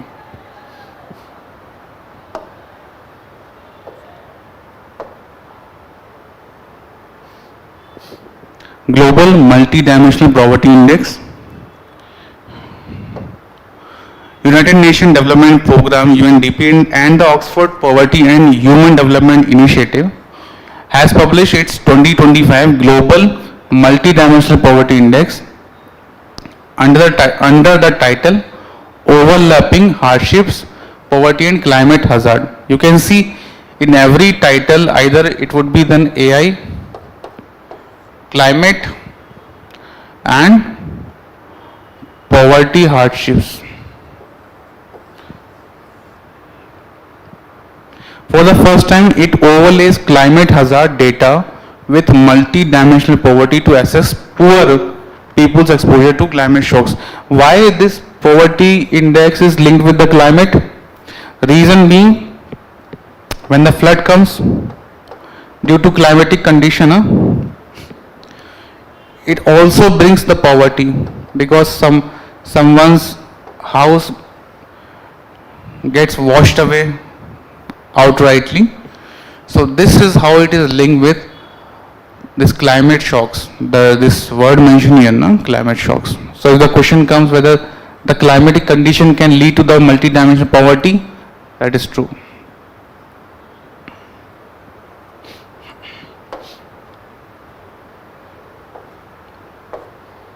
Key findings of the Global MP report. Global poverty statistics of 6.3 billion people across 109 countries. The data is there. 18.3% people lives in acute multidimensional poverty, mostly young, rural and low human development countries. Multidimensional poverty, for example, this is multidimensional poverty. Number one, it comes with climate shocks. Number second, it comes with low HDI, economic burden. What could be the number 4? Again, mortality rate and overall growth. So these factors are contributing towards this multi-dimensional poverty. Fine. These areas of India face a severe mix of poverty, high heat, flooding and air pollution. So maximally these climatic conditions are involved to calculate this MPI value. Right? Nutrition contributes the most. This one, 28%. Again, years of schooling, school attendance, just okay. Mortality, cooking fuel, This is used for energy, housing, sanitation, okay, and electricity is also there, 7%. So these are the MPI values which been calculated. Poverty and climate interlinkages. Climate shocks are growing more frequent and intense, displacing 32 million in 2022. So basically, what this report is talking about, that if the climate risk prevails, no, people will get homeless. They will not be able to grow crops. The basic need will be disturbed. The basic need, necessity will get disturbed. 309 million poor people lives in areas with 3 or 4 overlapping climate hazards. Again, severe poverty facing a triple or quadruple burden. MPI across income levels, about 2/3 of the world's poor live in middle income countries, with 55% in lower middle income. Common deprivations, major deprivation include clean cooking fuel, which is LPG. Fine. Adequate housing, number second, sanitation, and undernutrition. Uneven progress in MPI reduction. Out of 88 countries with comparable data, 76 have seen decline in MPI at least once. Fine. So you must be getting that climate shock and this climatic like conditions are playing the major contribution towards this MPI. Fine. People are not poor, or they were not under the poverty line right from the starting, but this climate shocks and the crop damages, they are creating even more hazard to this. Okay, it's a composite index by UNDP and Oxford Poverty and Human Development Initiative that measure poverty beyond income by capturing multiple deprivation and health education. Purpose, we all know that dimension weights. So health 1/3, nutrition, child mortality 1/6 each, education 1/3, years of schooling, standard of living, and what assets they are having. Drinking water is also there, electricity, housing. So these were the dimension, electricity. Don't forget this electricity, if the question comes.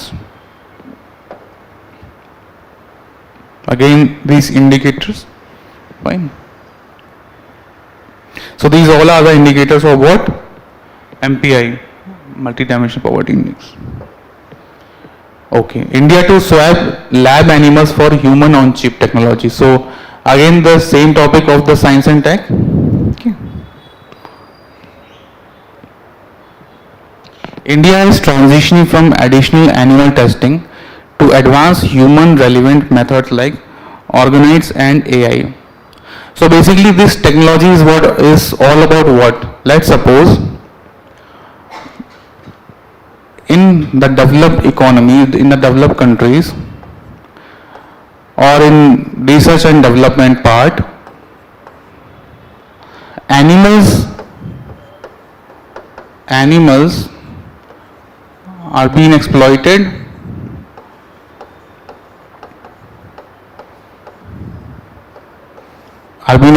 to test, okay, like monkeys, rats, because they have human like structure, they have a human like formation, fine. So they were exploited, animals were exploited earlier, and still they have been the experiment on rats and these frogs, right? So if somebody is from biological background, they must have operated this frog. So this shift aimed to improve drug success rates and establish India as a global innovation hub. So in the picture you can see, rather than using the actual animals, they are using what? A chip. For example, if they want a heart or a liver, it can be replaced to test. If scientists or researcher want to test on animal heart, rather they replace it by chips. Okay. So what kind of chip it will be? It will be a nano chips, nano or a standard size chip made of this semiconductors. Okay, because that chip must be having the sensors, a microprocessor in which they can exactly act like how the organ reacts, whether it is heart, whether it is liver, whether it is kidney. Okay, so on.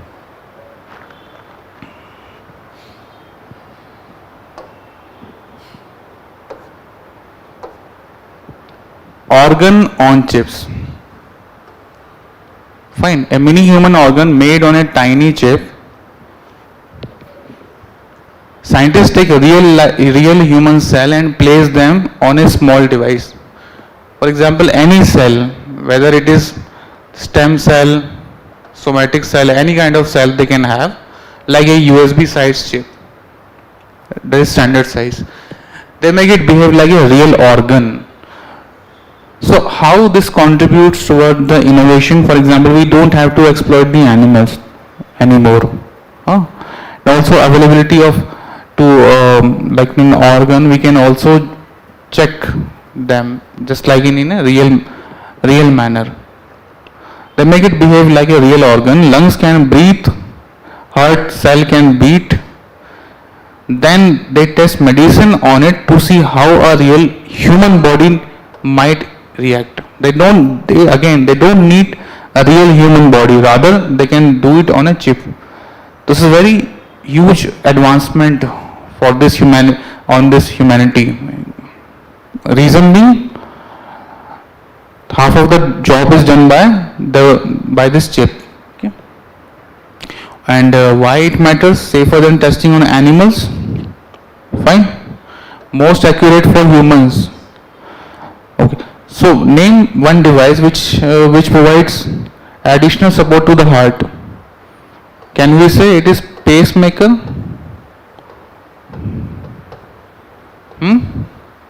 Pacemaker, no? Pacemaker is being implanted to supply the adequate pulse level to our heart. Fine. And helps find better medicines faster. Any doubt with regards to that? Okay. So Organon on-chip technology, a cutting-edge biomedical engineering platform that uses microfluid chips to simulate the structure and function of a human organs on a small device. Okay. So how it will enhance? It will tends to make the process faster, the testing faster. Right? And what it is, the tiny chips lined with the living human cell that mimic a real organ. Environment, example lungs, heart, liver, we all know, allowing researchers to study how organs behave. And ultimately how it works, uses micro channels to flow nutrient blood like fluids, applies mechanical forces, example breathing motion in lungs chips replicates real psychological condition. So basically it is just to demonstrate that how a real organ could actually behave and to perform testing on it. Fine. Just to test, we have a chip. We don't need a real human organ. Fine. And also we don't need to extract it from animals as well. Fine. So to prevent exploitation of them. You can expect a question on this now. Organ on chip is quite innovating. Key application, drug testing, number one, more accurate than animal testing, because that will contain a targeted drug delivery. Disease modeling, for example, cancer, they will take the cancer cell, okay. Alzheimer is what? The people tends to forget. This is what we call Alzheimer problem. Infections, personalized medicine, and testing drug on a patient specific cells. Last part, this toxicity studies, safer chemical evaluation. And what could be the advantage? Because it reduces the need for the animal trials, number one. Number second, higher human relevance, faster and cost effective R&D. So that would be an issue. That would it be the cost effective, and how the result would be, what would be the outcome of this? Will it be accurate or not? So for that this R&D and accuracy levels has to be checked. And at least limitations still evolving can fully replicate whole body complexity or long-term systematic interaction. For example, if in case we want to study this HIV virus, so this chip will not work. Okay, it can only perform the functions like organ, for example, liver, heart, kidneys, lungs. So these all having the motions, but it cannot operate at the micro level. For example, bacteria, infections. Infection is there, but not virus. Okay, fine.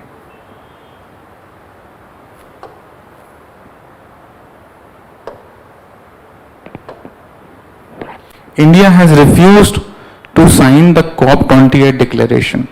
Next topic.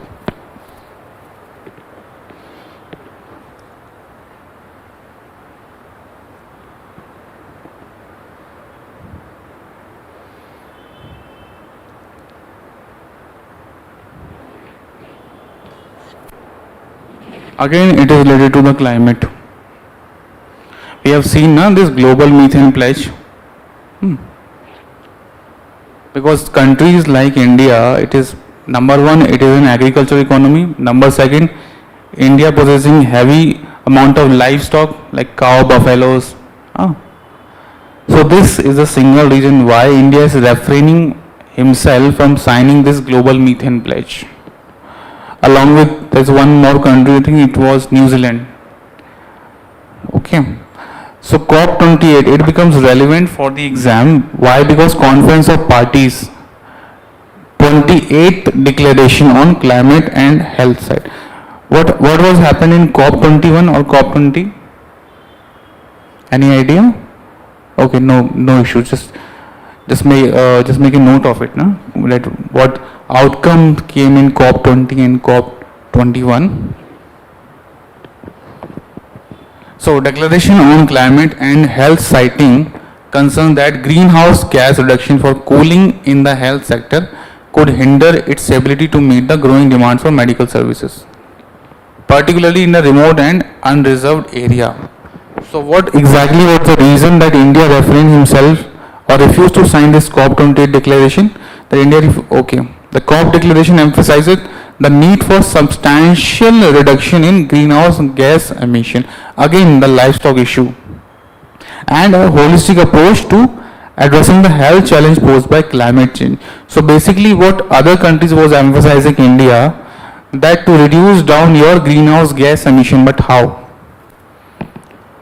We know the greenhouse gases, basically it tends to create a warmer atmosphere in the at the earth, right? But now the condition was prevail is they are overpowered. They are exceeding their basic level value. The basic level value, what? For example, the emission of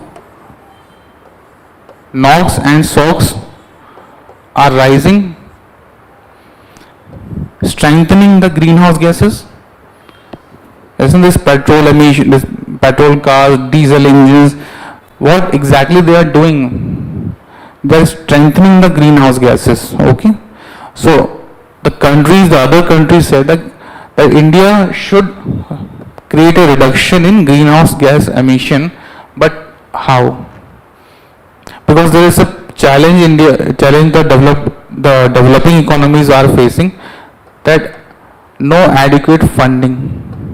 If they want to shift towards the cleaner fuel, technology should be there, na? They must have technological advancement to shift on a cleaner energy like nuclear, green hydrogen kind of thing. So to achieve this cleaner energy, the funding is required. So other countries are telling, please cut down your greenhouse gas emission, but they are not ready to provide what? Funding, adequate funding to make a shift towards the cleaner energy. India refused to sign COP20. Okay. All right. Concern over energy choices and equity. The declaration indirectly pushes countries toward phasing down fossil fuels. Fossil fuels was petrol, diesel, the crude oil. Those are the fossil fuels. For example, this crude oil is fossil fuel. How?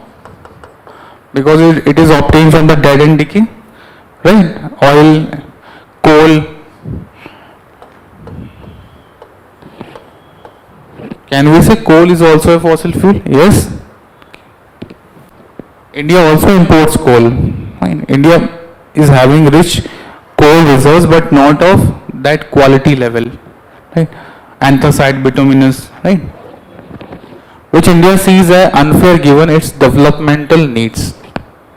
And later India emphasized that developed countries are historically responsible for the emission and should take the lead. Reason being that as we can see, the French Revolution happened first. French Revolution.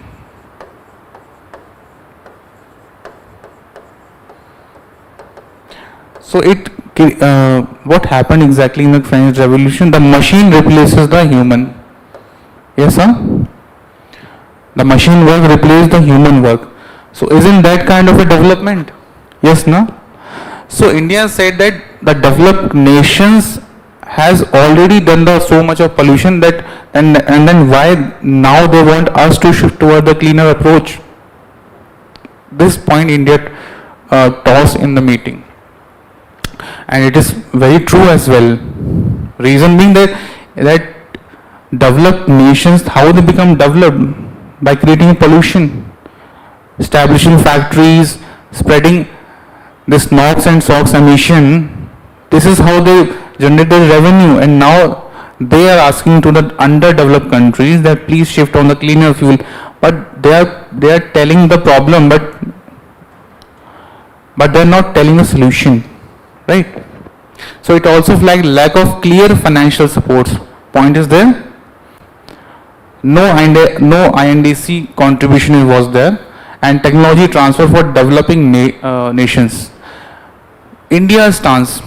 What was India's stance? Climate action must respect national circumstances and energy security of the developmental priorities.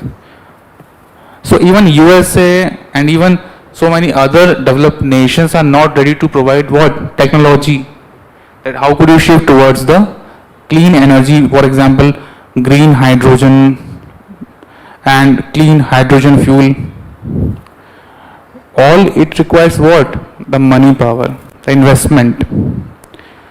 So this was the sole reason why India skipped the declaration, because it saw it that it is as a restrictive, inequitable and lacking support for developing countries, not for developed one.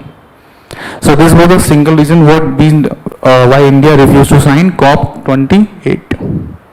Okay. So if the question comes that what were the outcome of COP28, there was no outcome. India did not join it.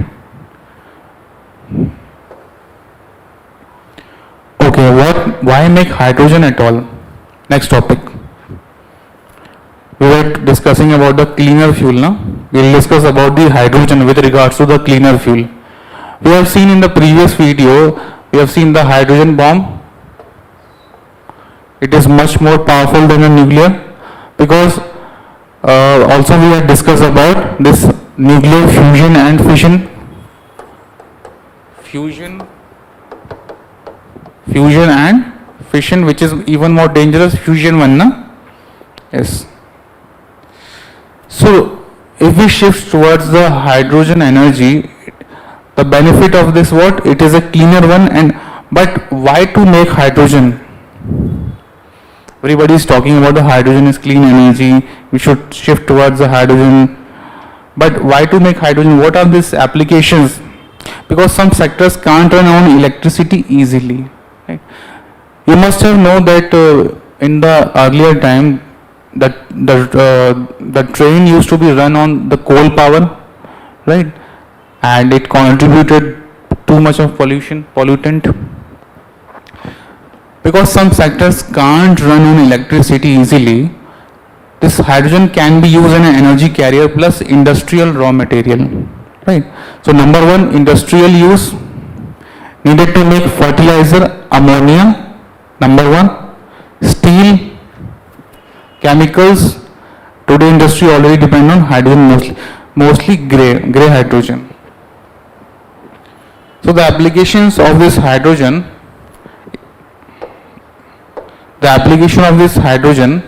is what to make steel. It requires adequate amount of heat, right? Ammonia used in fertilizer. So this is how the hydrogen can contribute for this industrial use part. Fine.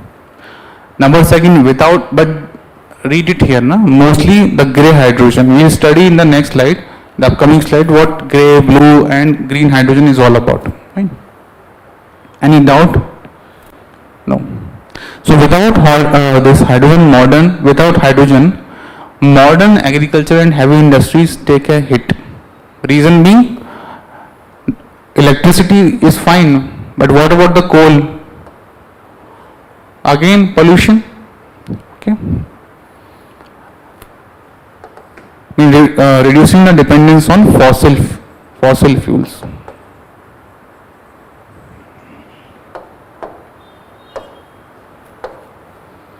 Heavy transport, trucks, ships, and possibly planes. What fuels we use in planes? Gasoline. And in the last class, we have discussed about the blending of ethanol, right? 20%. So truck, ships, and planes, possibly batteries are too heavy. Hydrogen gives high energy with faster refueling. Fine. Because basically it's a gas, no? Energy storage, solar and wind are not always available. What it tends to say that renewable, right? Because solar and wind energy always depend on the climatic factors. Extra energy can be stored as a hydrogen and used later. Yes. It works like a backup fuel for renewables. Alright. So if we want to shift properly towards the cleaner energy, number one is renewable, number second this hydrogen. Because the byproduct of this hydrogen energy is oxygen. Oxygen plus water. So how it contribute the pollution when it is the byproduct, the byproduct end product after the this reaction takes place. O2 and water. Clean energy transition, if made as a green hydrogen, it replaces coal, oil in hard sectors. Key for net zero goals 2070. Okay. Fine. Any sort of doubt in that?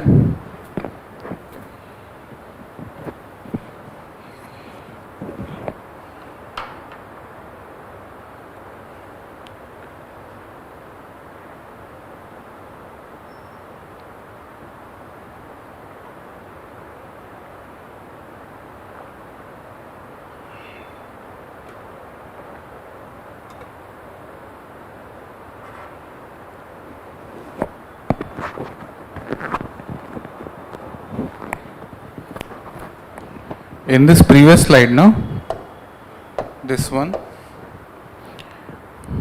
see here, this is hydrogen gas, okay? So by reaction, we convert hydrogen gas to ammonia, fine? And from this ammonia, by reaction, we get nitrogen gas, okay? Or simply we react nitrogen gas with the ammonia and this hydrogen to obtain this ammonia. How many atoms of this hydrogen? 3. Okay. From nitrogen gas and hydrogen gas, we create this ammonia used in fertilizers. Fine.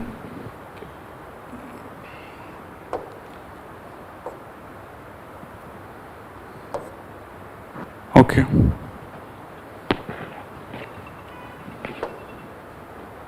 There we are. So currently the maximum output of hydrogen is being produced through the grey hydrogen. And why it is being criticized? Because green hydrogen is being obtained by fossil fuels, right? Fossil fuels are burned. We know this fossil fuels: coal, petrol, diesel, crude oil. These are all fossil fuels. So they are being burned to obtain. Then what's the logic behind? We are burning fossil fuels to get the clean energy. Is this relevant? No, not at all. I mean, we are creating that level of pollution already to get the non-polluting fuel. Fine. So this is what the grey hydrogen is all about. Fossil fuels are used, and CO2 emission while reforming fossil fuels, natural gas, they are released in the air only. They are not being controlled. CO2 is released. Okay. Okay. Now blue hydrogen, bit moderate with comparison to the grey one. So blue hydrogen is also using this fossil fuel, but the carbon emission is captured and stored. CO2 is stored, and in grey hydrogen CO2 is not stored. Fine. Now comes to this green hydrogen. See, this fossil fuels is used in both grey and blue, both. Now the green hydrogen, the most idealistic one. Byproduct oxygen. The input is water plus renewable energy. What we are using, the solar, wind, turbine, this renewable energy to generating this hydrogen energy. So the net zero emission of CO2 comes into the picture. Reason being, when no fossil fuels will get burned, how CO2 can be released in the air? There is no output, there is no emission of CO2 takes place if we use renewable energy plus water. Fine. And at the end, what will we achieve? This hydrogen from clean fuel, cleaner fuel. Okay. But the problem is this with green hydrogen, no? It is storage, infrastructure. These are the challenges with this green hydrogen to achieve it. And as we all know that renewable energy is not 24/7 available. For example, the solar energy, we can only achieve it in the daytime. The battery gets charged and it can be used for the later purpose. And the wind energy. So this renewable energy, now, this is not conventional. Okay. Simply we can charge the solar panels, but we cannot permanently store it. Right? It's not conventional.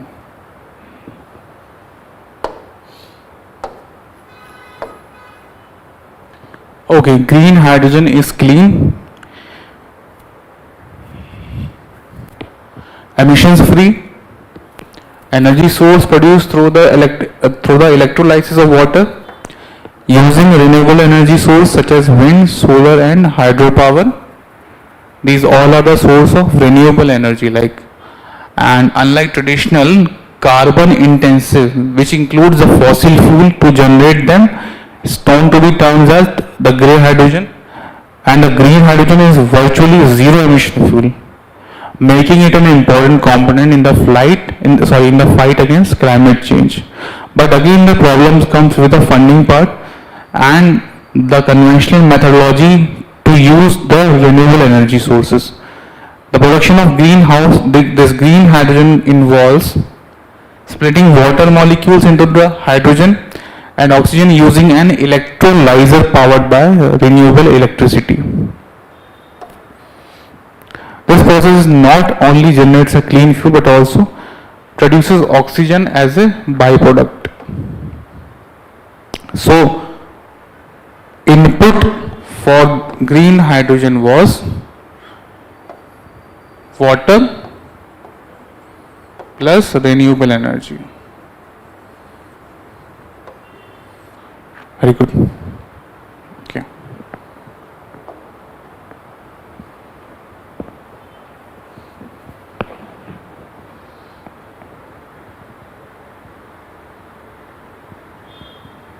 So this is how we can achieve the zero emission. Okay, no emission. It can be a game changer in transport industry. Correct. Hydrogen fuel cell vehicles.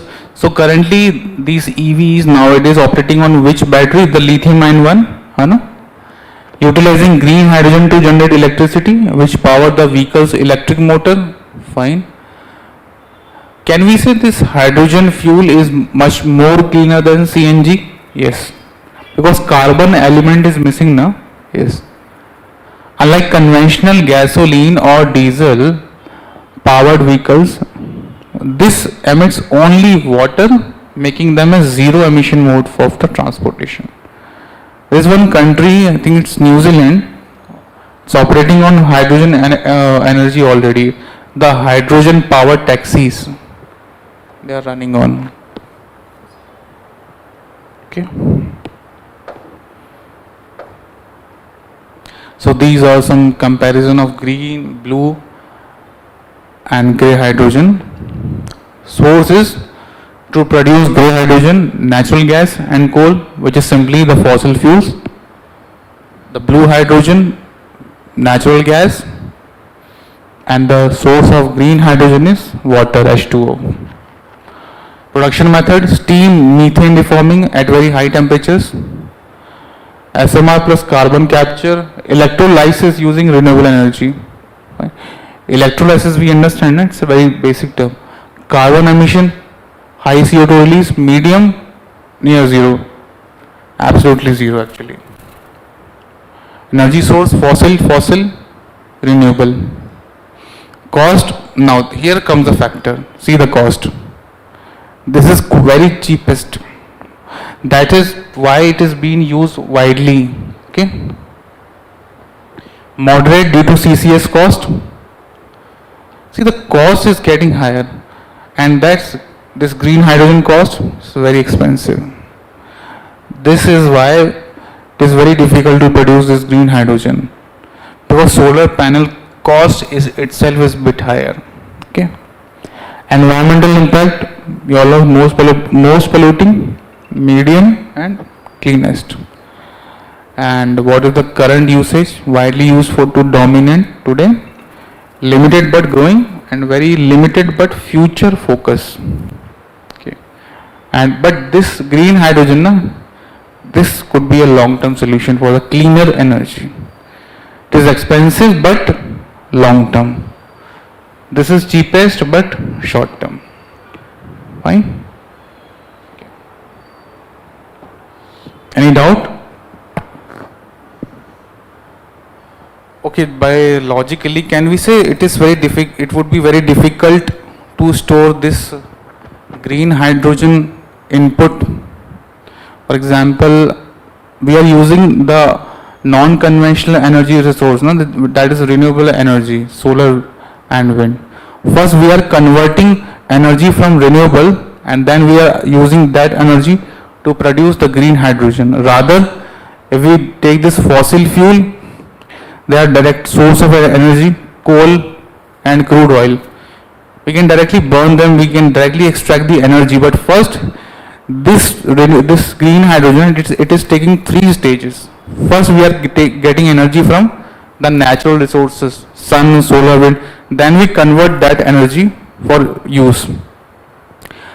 And in order to use that, we are fusing that energy to produce this green hydrogen. So process is quite longer, unlike this fossil fuels. Okay, what is environmental racism? New topic.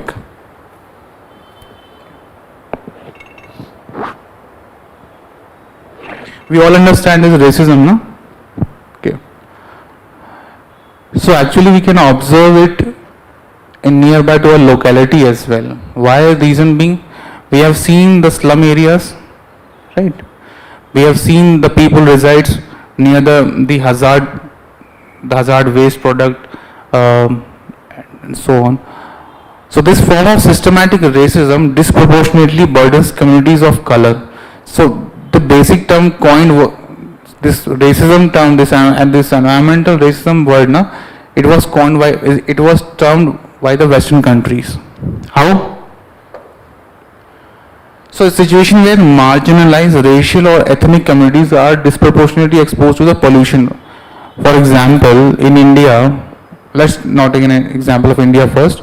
For example, a specific community of Africa, they are forced to live near the slum, the dumping yards, and nearby the hazard waste material. So they are living near these type of dumping ground and this. So some countries, so some communities suffer more environmental harm just because who they are. Factories, landfill or toxic waste site placed near poorer or minority communities, right? Because they can't afford a good lifestyle, the quality of life is not that much good. So less access to the clean water, air and sanitation. Why? Reason being, because they are forced to settle this in near the dumping yards, no? Weak enforcement of environmental laws in those areas. So this is the crux of environmental racism, that why one community should suffer, right? Why we cannot clean that particular area just and make it habitable. Okay.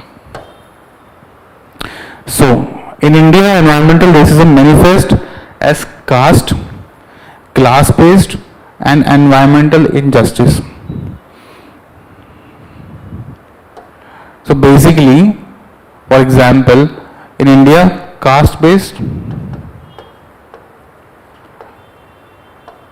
number second, class, people having, if they have low income or middle income groups, they are justified by their class. Based on environmental injustice, they are forced to live nearby these dumping grounds, and so where marginalized communities bear disproportionate ecological burdens. Okay, so key example of this. Let's talk about in Indian context. Adivasi displacement due to mining in state like Odisha and Jharkhand, they are forced to displace. Landfills affecting slum population in Delhi, for example, Ghazipur landfills. Number 3, industrial pollution impacting rural poor in Tamil Nadu, example, Starlight controversy. So these all are defining this environmental racism. Reason being, they are forced to displace and live some at the remote areas which is not cleaner, not sanitized. Fine.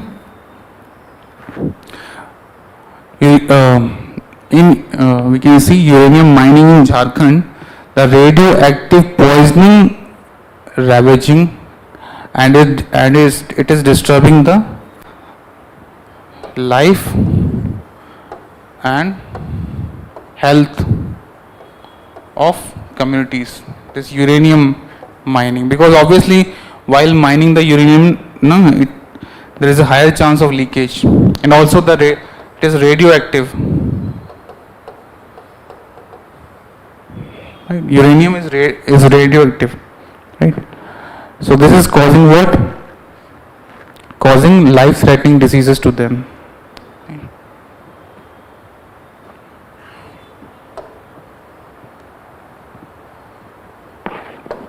Can be directly asked in the exam, what is environmental racism?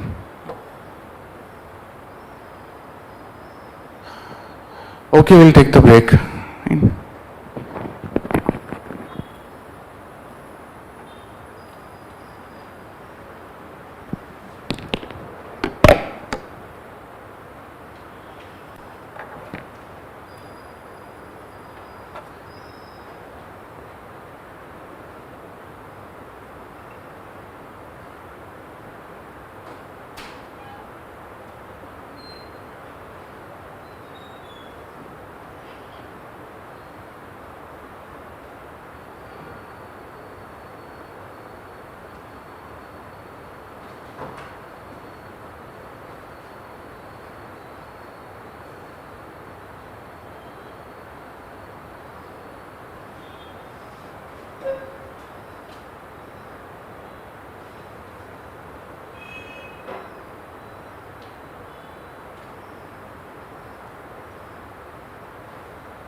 Okay,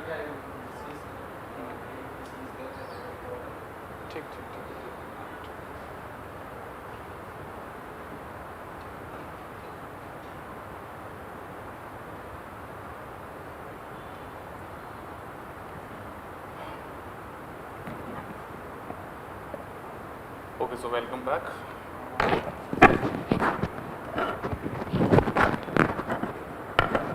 Audible? Fine. All right.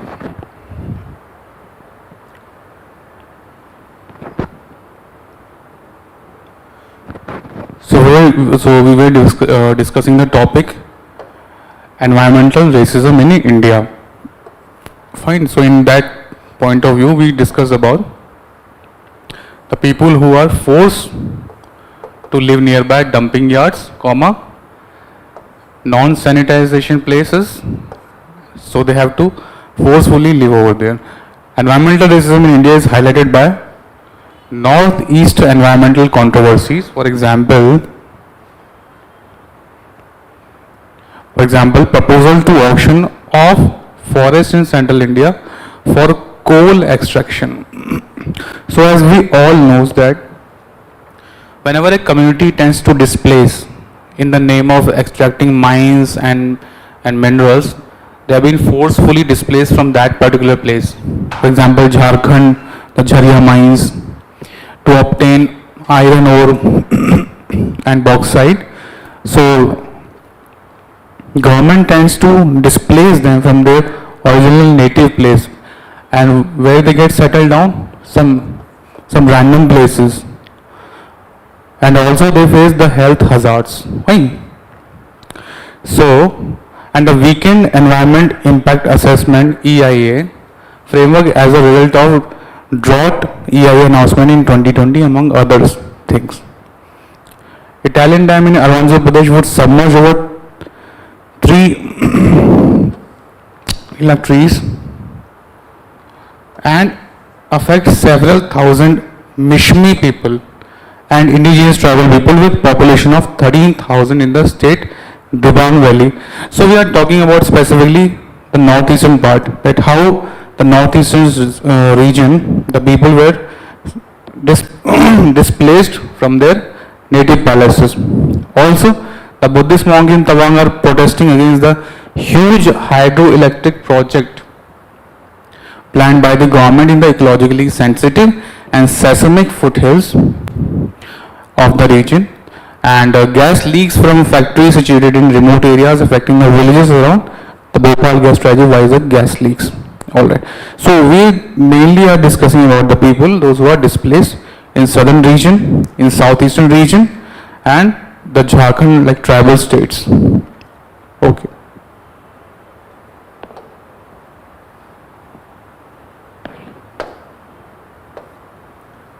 Arctic plastic crisis, the most relevant topic for the prelims examination.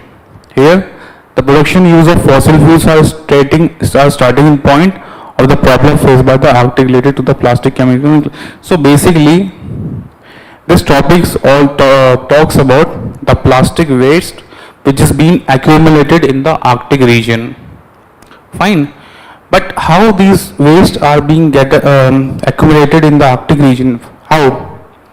Because pollution is accumulating from the all over the world, but finally it is getting accumulated at the Arctic circles.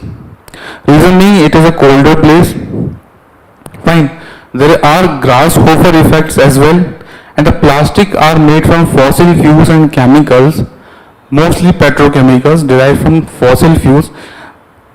It actually what happening is the natural phenomena of the earth. Here are the Arctic. So what basically happening is the pollution is getting accumulated. Fine. So more than 16,000 chemicals are used in plastics. 25% are known to be toxic and 66% lack hazard information. Chemical and plastic are a global health and environmental crisis. The Arctic is hemisphere sink for chemical and plastic that are transported on atmospheric and oceanic currents from lower latitudes. So a process known as global distillation or the grasshopper effect. So basically what we'll learn over here that how the Arctic plastic crisis is taking place. Fine. How the garbage is being accumulated towards this Arctic. Fine.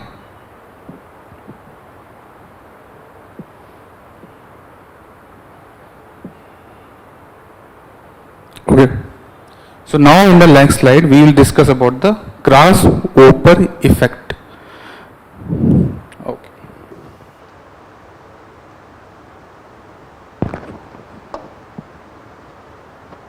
Fine.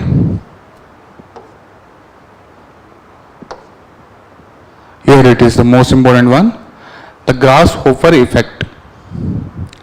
So basically it is a step-by-step movement of pollutant from one place to another. Okay. It is a movement of pollutant from one place to another, from warm to cold region. So we all know that pollutant can travel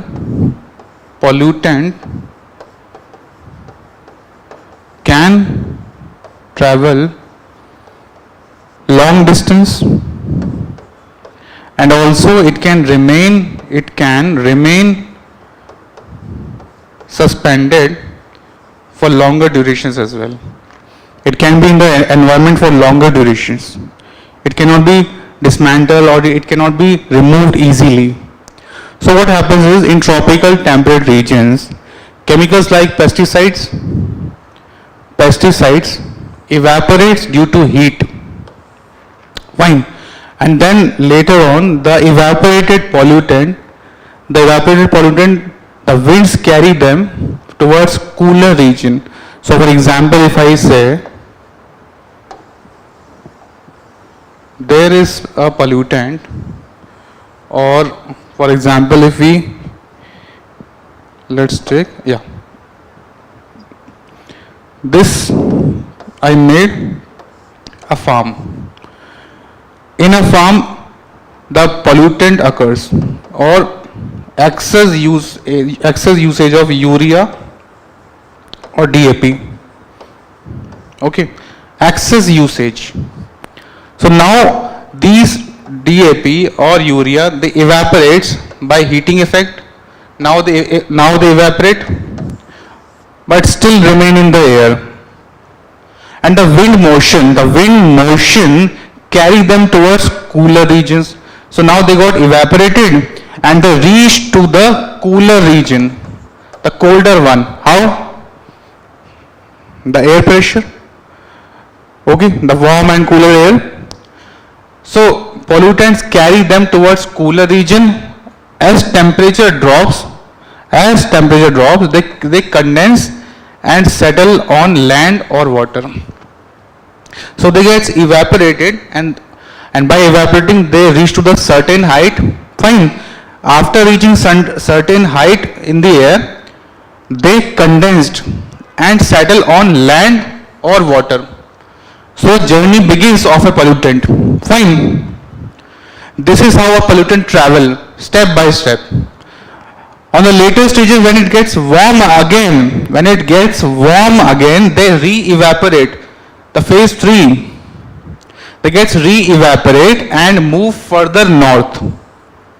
I hope you are getting. So initially a pollutant, excess usage is being done in some hotter region. The pollutant gets evaporated up in the air, and later on what happens is the pollutant get condensed just like a rainfall.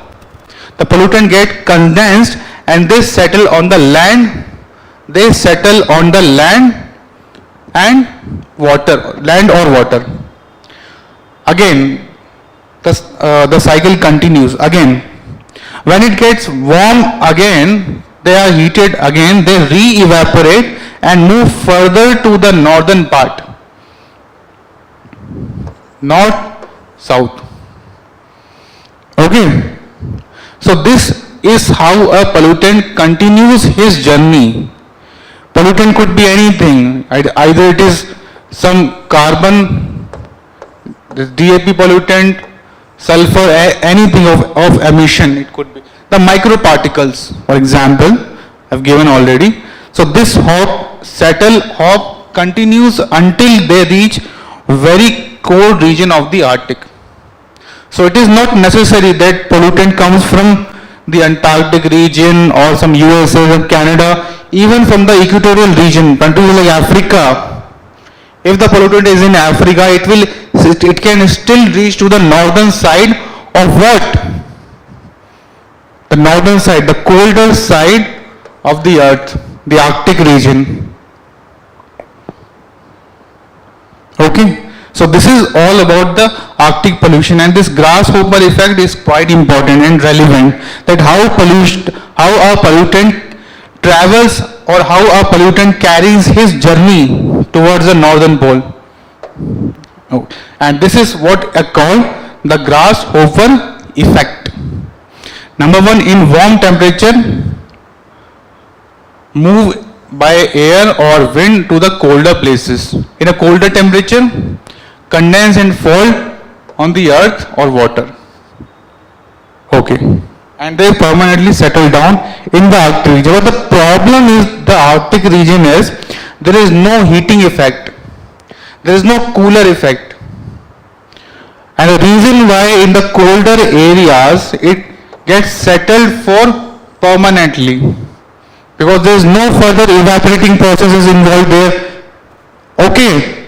So this is how an Arctic pollution is constantly happening, due to which there is no heating effect. This is the reason because.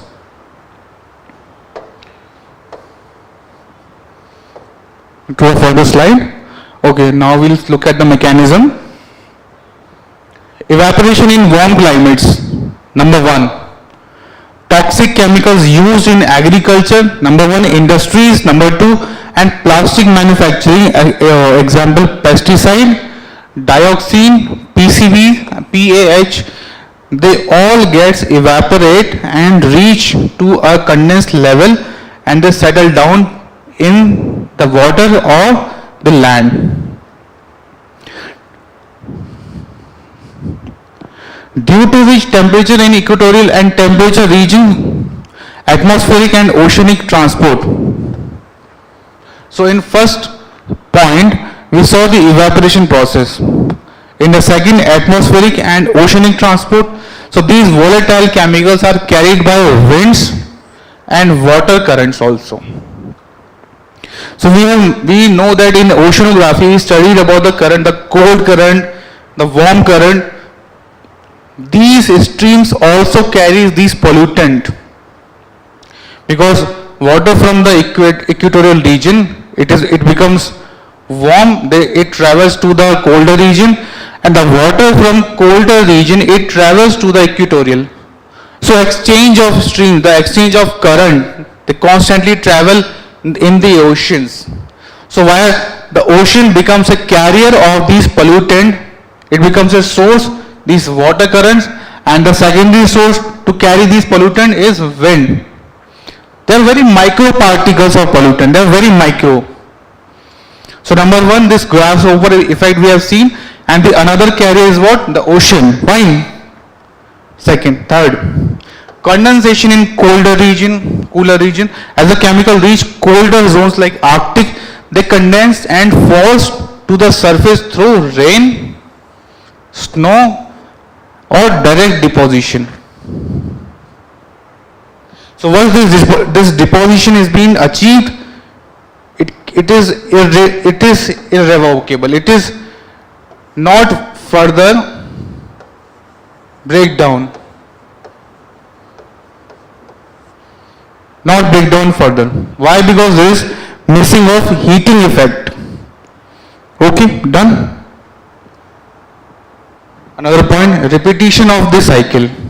The process can repeat in stages, as we have seen in the grasshopper effect. Making pollutant hop or leapfrog from one area to another, hence the term grasshopper. It is just acting like a grasshopper. It jumps from one to another. And this phenomena makes the Arctic a hemispheric sink, a final destination where these pollutants accumulate in the environment, despite being far from the original source of pollution. So I hope you must have got about the grasshopper effect, that how it actually works and how dangerous it could be. It is just similar to the gyre formation in the ocean. It is just because the ocean current movement. Okay. All right. So I hope you must have got the gist about this grasshopper effect. We move to the further slide.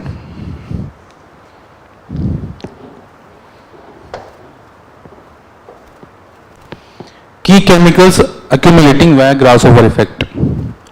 Number 1, polyaromatic hydrocarbons, PAH, released from fossil fuels, combustion and industrial process linked to the cancer and cardiovascular diseases. Also, the nitrogen, the NOx and SOx emission could be there. Bisphenols, BPA, used in plastic production, disrupt hormones and are associated with obesity and reproductive cancers. Very dangerous. So sulfur emission was there, and polyaromatic hydrocarbon, fossil fuels is the main carrier, and bisphenols like BPA used in plastic pollution. Another phthalates, it's plastic softener affecting reproductive system. PFAS, pre and polyfluoroalkyl substances, forever chemicals used in non-stick cookware. Fine. And industrial process accumulate in Arctic food chain and resist degradation. So this is how these pollutants are creating a space, they are traveling further. So these are the chemicals or these are the pollutants which can be easily make a movement with the help of this grasshopper effect, by condensation, by traveling via ocean current and the wind, the carriers. These are the carriers used by these pollutants. What are they? Bisphenols, PFAs, like substances. Okay, so these are also, this PFA is also called forever chemical, used in non-stick cookware, the application of it. Okay.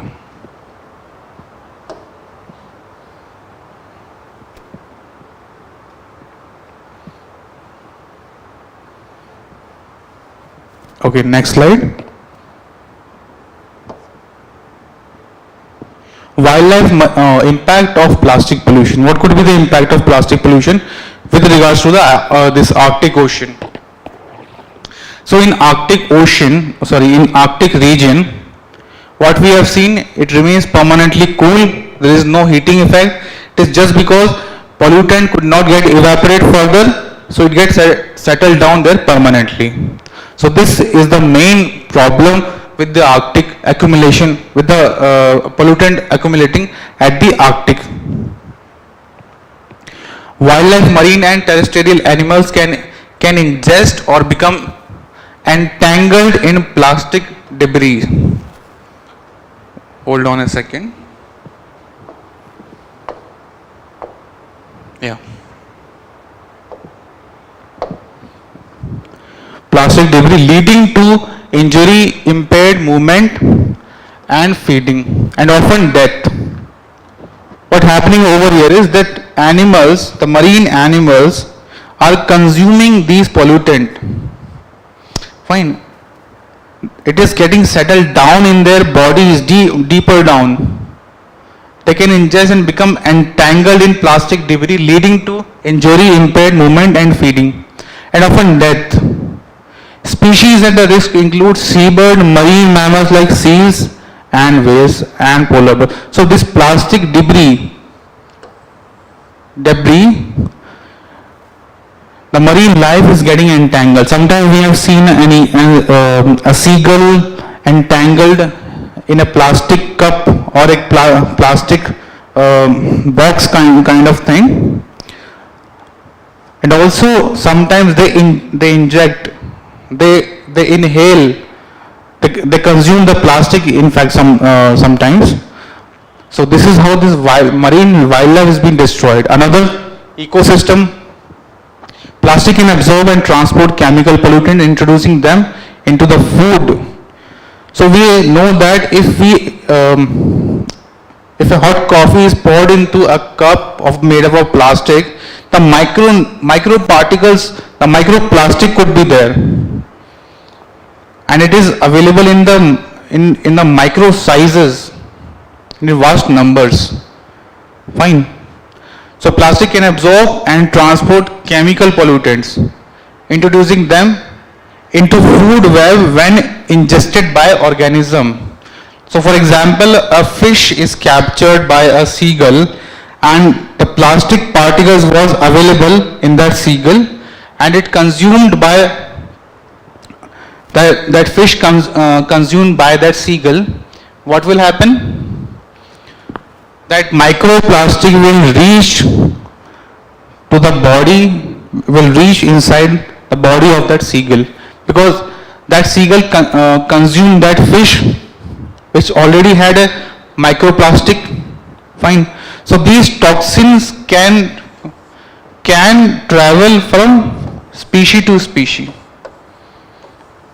Again I'm repeating, if a fish consumes some sort of plastic available in a microplastic kind of thing, the fish being hunted down by a seagull, and all the plastic which was present inside that fish body, it reaches to whom? Just because seagull consumed it. So this is, we can term as bioaccumulation. Bioaccumulate up the food chain, affecting overall ecosystem health and resilience. So this is how dangerous it is. This microparticles, this microplastics. Human health. Indigenous communities in the Arctic depend heavily on marine and terrestrial wildlife for subsistence. Fine. Again, the contamination of these food sources with plastic and associated pollutants poses significant dietary and health risk. Okay. So what we have seen in this slide, the grasshopper effect, how the pollutant travel from one place to another using condensation method and gets cooled down and gets permanently settled at Arctic region. Secondly, the bioaccumulation process. If these microplastics subjected long-term suspension in this Arctic region, they break down into microplastic, and later the marine animal, the marine ecosystem consume it. And for example, if a fish consumes that plastic and later that fish is being hunted down, the fish is being eaten by that seagull. This is how this ecosystem works. This is how this microplastic can reach to the species to species. The contamination of food sources with plastic are associated pollutant poses significant dietary and health risk. Okay.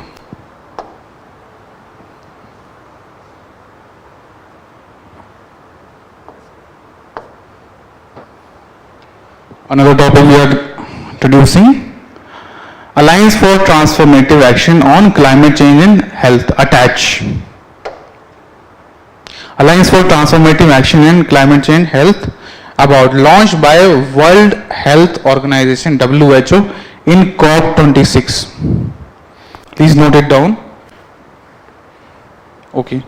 ATTACH aims to build climate resilient and low carbon health system by bringing together countries and stakeholders. So it's a global initiative it was tossed in the COP 2026. Sorry, it was 26. In the earlier slide, we have seen the COP 20 in India. Why did not sign it? And now what we are seeing that COP 26. This alliance, this attached alliance, was first coined in the COP 26. What is it? What is this all about? Remember this logo? It was launched by WHO, World Health Organization. So don't forget it. Core objective: integrate climate change and health into national and global policies, ensuring health systems can adapt to climate risks and reduce emission. So this is the core objective, to integrate climate change, health into national and global policies, ensuring health systems can adapt to the climate risk and reduce emission. So emission reduction and adaptation could be the main core objective of this. Thematic working group of 5.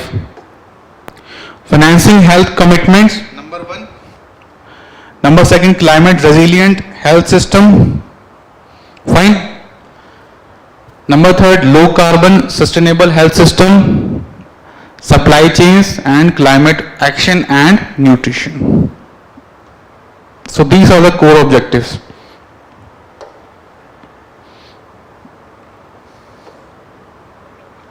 Key functions: global action, drive collective action. It is a drive collective action on priority climate health issues. Monitoring, track countries' progress on commitments. Quality assurance, ensure plans and implementation meet standards. And financing, help countries access climate change and health funding.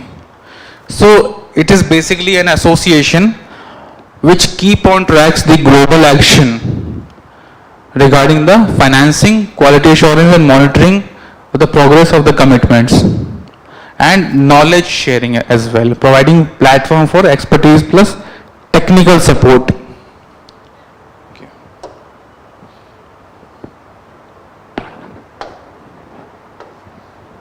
Can India stop Pakistan river water, and will it spark a new war? Another topic.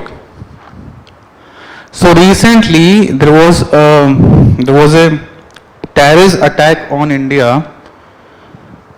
There was a terrorist attack on India, by which in response to that, India tends to stop the water supply towards Pakistan. But Pakistan claims that as per Indus Treaty, India cannot do this. So the question arises here, can a country breach the international treaty? And can India legally stop the water flow of Pakistan? So first we will analyze what Indus Treaty was and how this permanent Indus Commission was settled. So we'll deep down into the topic. So the debatable question is, can India stop Pakistan's river water, and will it spark new war? So here we will discuss the timeline. That attack on India, the Prime Minister said the blood and water cannot flow together, and which is obvious. Either you indulge into these terrorist activities, or you focus on your own development. At least stand your country now, contribute toward the GDP, get into the trade exchange. But no, this terrorism activity still prevails. But this is not how a country can support their financial problems or economic growth. So first attack on India, then the Indus Treaty came into picture. This Indus Treaty came into picture. Number 1, it was administered by World Bank, number 1. And number 2, that what particular rivers are there in this Indus Water Treaty. So the rivers could be, the rivers are IJC, RBS, Indus, Jhelum, Chenab, Ravi, Bias and Satluj. So as per the treaty, these above three streams, these above three rivers, Indus, Jhelum, Chenab, these water can be utilized by Pakistan and the remaining last three would be given to the India for the use of India, Ravi, Bias and Satluj. But India is having an advantage. How? Because it lies on an upper ground, the upper plain. So if we draw a map of India here over, and this is Pakistan, India is having an advantage of being uplifted terrain. So the Indus water flow like this IJCRBS. So the flow of the water, these river water is like this. So India having an advantage, it can build a dam on it. A dam. Fine. But question is again that can India legally do this? Yes. Because it was a bilateral agreement.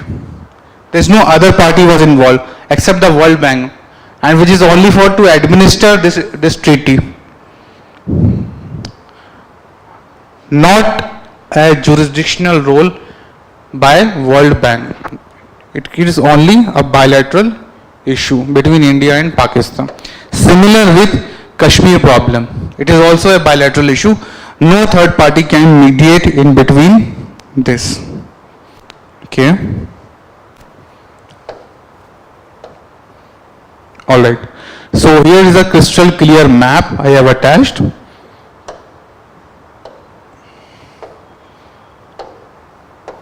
So here we can clearly see this is China and this Siachen, and this is, and there the problem begins. This Indus, the river marked with the green, this water will be utilized by Pakistan, Jhelum and Chenab,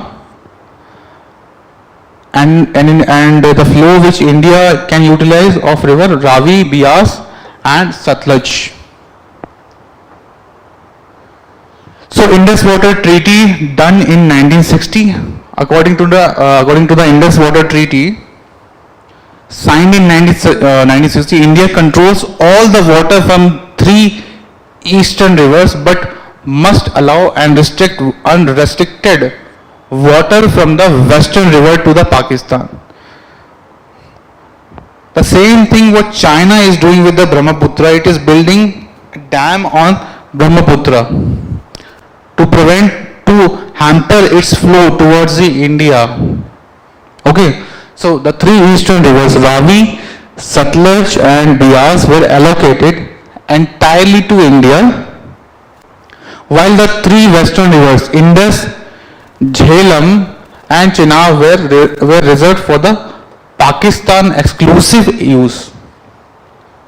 But now the India is preventing the flow. India is stopping the flow of Chenab water towards the Pakistan. Reason being, the Pakistan has attacked India recently. So India in response has done this. So the treaty also has three-tiered dispute resolution mechanism. Any technical question are brought before the Permanent Indus Commission, which was made in 1960 itself after this treaty, a standing bilateral body composed of one commissioner from each country, that is India, Pakistan, which is set up under this treaty clause, Indus Water Treaty. Okay. So again, this map. Okay. If the commission resolve any differences, the matter is then referred to the neutral expert under the supervision of a World Bank. If the dispute still remains unresolved, it can then be taken to the permanent court of arbitration. So first, if any sort of problem, if any sort of irregularities happen in this treaty, the first will be the Indus, it will be bring to the World Bank.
Hello Audible या ठीक हो गया या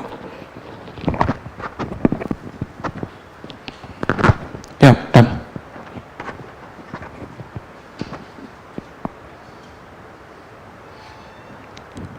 yes there was an issue in the mic we have replaced the batteries fine so where were we yeah so if any disputes occurs the dispute will go to the World Bank, and then still if it is not resolved, then it will go to the Permanent Indus Commission, PIC, Permanent Indus Commission, and then Permanent Court of Arbitration. The Hague-based PCA is not United Nations agency, but an intergovernmental organization to which the countries go to facilitate arbitration and other forms of dispute resolution between the states. So, do the PC has a still a relevant role in that? Because it's a bilateral agreement, no? Okay. Though the treaty has been in place for over 6 decades, this formal dispute resolution path has only been invoked in 3 cases, all invoking Indians hydroelectric power projects on western rivers, Baglihar and Kishan Ganga and Rattle. So what India is actually doing, what Pakistan the next move of Pakistan could be that it can bring this problem to the Permanent Court of Arbitration and compel India to release the Chenab water. So can Pakistan do that? Yes, of course, it can. So India was able to win its case regarding Baglihar a dam built on the Chenab River. So in earlier times, Pakistan has also claimed that India is constantly hampering its water supply, and it is unfavorable for the Pakistani government and the people of Pakistan. Why? Because the water crisis may happen, the food crisis could take place if the India built or India prevent the water flow of Chenab. Okay, and the Kishan Ganga project, it is built on the Jhelum. So if the question comes with regards to the match the following, the dam on the Chenab is built, the dam on the Chenab river, its name is what? The Bagliyar, and the project, the Kishan Ganga project is built on what? Which river? Jhelum. These both rivers is in the favor. It flows, goes to the directly to the Pakistan as per the treaty. Remember the treaty? IJC and RBS, Indus, Jhelum and Chenab towards the Pakistan, and Ravi, Bias, Satluj towards the India. Okay. Fine.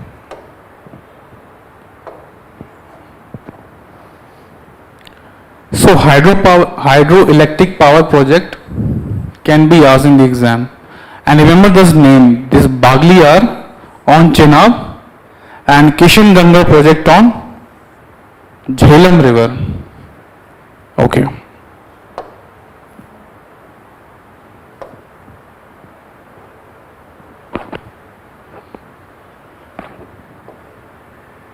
So this is the actual footage when the India prevent the water flow of Chenab river. This is how it looks. These big boulders, pebbles, stones, people are taking selfies over there. This area was supposed to fill with the water, the Chenab water. Okay? Alright.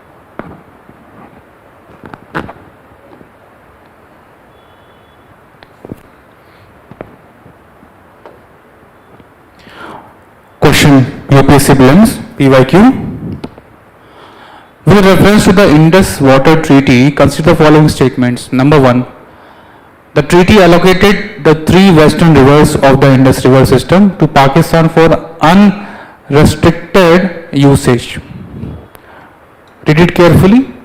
The treaty allocated the 3 western rivers of the Indus River system to Pakistan for unrestricted usage. Okay. There are 3 rivers. Its name are Indus, Jhelum and Chenab. Second point, the treaty allows India to build the treaty allows India to build a run of the river hydropower project on the western river allocated to the Pakistan. Well, that is actually yes, that is also true. Now read carefully the third point. Both countries can approach the United Nations. Can both countries approach the UN in case of issue arising out of the treaty?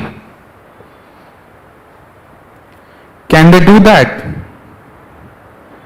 Because as already mentioned, and it is also written in the World Bank Administrative Rule Book, that this Indus Water Treaty is a bilateral issue, just like a Kashmir issue. So these both countries cannot approach the United Nations because it will be considered as a third party, third party, which is not in the clause.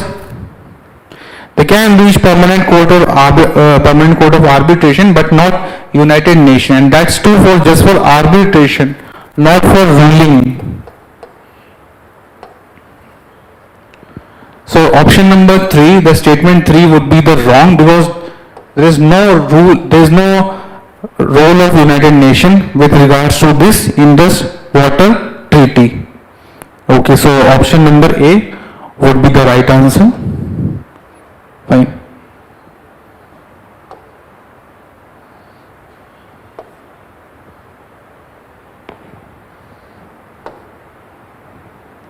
Now next topic is FATF, Financial Action Task Force, placed Nigeria on grey list. How the country won its way back. So before discussing this FATF, Pakistan is the country which been kept in this FATF list for numerous times. FATF, the Financial Action Task Force. So what happens is, if any country is indulged in money laundering, terror funding, and other illegal activities related to money trail.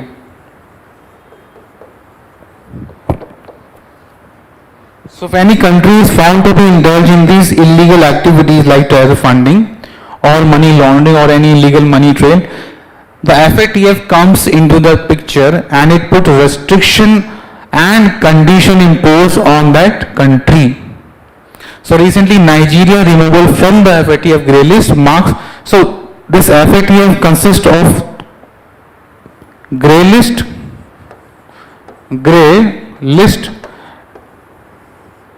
blacklist. Grey list is an observation stage. It is an observer stage, and the black list is the most critical one. They have kept North Korea in the blacklist. The North Korea. Fine. So removal of the FATF grey list of Nigeria marks the end of 2 years intense reform, and this report explains that why the global watchdog of grey list the country in 2023 and how sweeping policies action secured its delisting in 25. So the Pakistan was also kept in this FATF earlier time, but with the help of USA, Pakistan got suspended and he got relief from this FATF sanctions. It carries various type of different sanctions, like the country faces difficulty in borrowings from IMF and World Bank, so it becomes challenge for that particular country. Fine. The FATF, an intergovernmental organization that sets global standards to protect the financial system. Fine. Accesses countries' compliance with anti-money laundering, countering the finance of terrorism and proliferation of AML, CFFP standards. It's all about the money laundering and terror funding. Why Pakistan was kept in this list? Because of terror funding. Okay. So grey list carries significant implications. It discourages foreign investment. Number one, damages reputation and increase borrowing cost. You will have to pay extra if you want to borrow from some other country or any another organization like IMF or World Bank. It can also lead to the loss of correspondent banking services, and if unaddressed, still it can escalate to the FATF blacklist of high risk jurisdiction which North Korea is facing right now.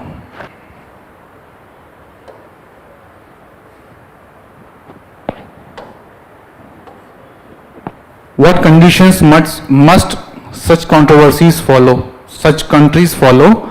Number one, action plan implementation must follow a time-bound FATF action plan. Another, fix legal regulatory and enforcement gaps. Another, strengthen AML and CFT laws. Improve laws on anti-money laundering, financing of terrorists, CFT. And another thing is improve financial monitoring. So these are the conditions a country must follow if it falls under the grey list. It has to keep a check and balances on terror funding and money laundering. It has to follow these kind of conditions necessarily. And also it ensures bank to follow KYC norms. Otherwise the economy will get collapsed, right? And being in FATF, it also damages the reputation of a specific country. How? because the other countries get to know that this particular country is in FATF list, so they refrain themselves from providing loan or any sort of relief regarding the money. And also it becomes very critical, IMF to release funds for that specific country falls under the grey list. Okay.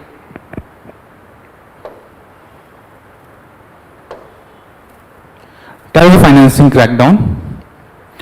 Identify, freeze and seize assets linked to the terror groups. For example, this Al-Qaeda, the ISIS and the UN designation terrorist, they all are responsible. They all are being observed as a terror funding groups. And the reason being why Pakistan was kept in this grey list.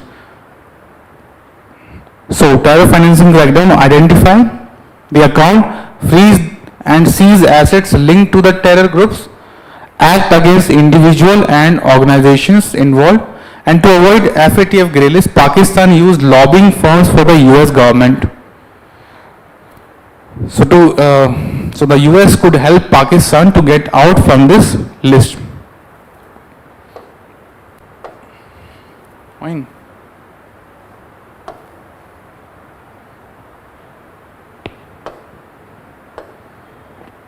Now, again environmental science, this dugong.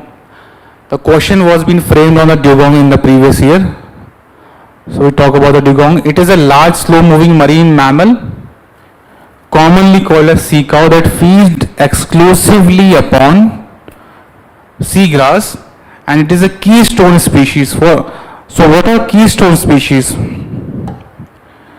Keystone species are which can change the demography of the ecosystem. For example, tiger is a keystone species. And for example, if tiger population declines, the other species population will get rise. For example, deer and other animals on which tiger hunts. So tiger can be considered as a keystone species. If the population of tiger gets reduced, the entire forest may have to suffer. Let's take an example. If tiger population vanishes in a specific area like Buxa Tiger Reserve, so what will happen? There will be no hunter, the population of deers, cattle will get rise, and what will they do? They feed the entire grassland.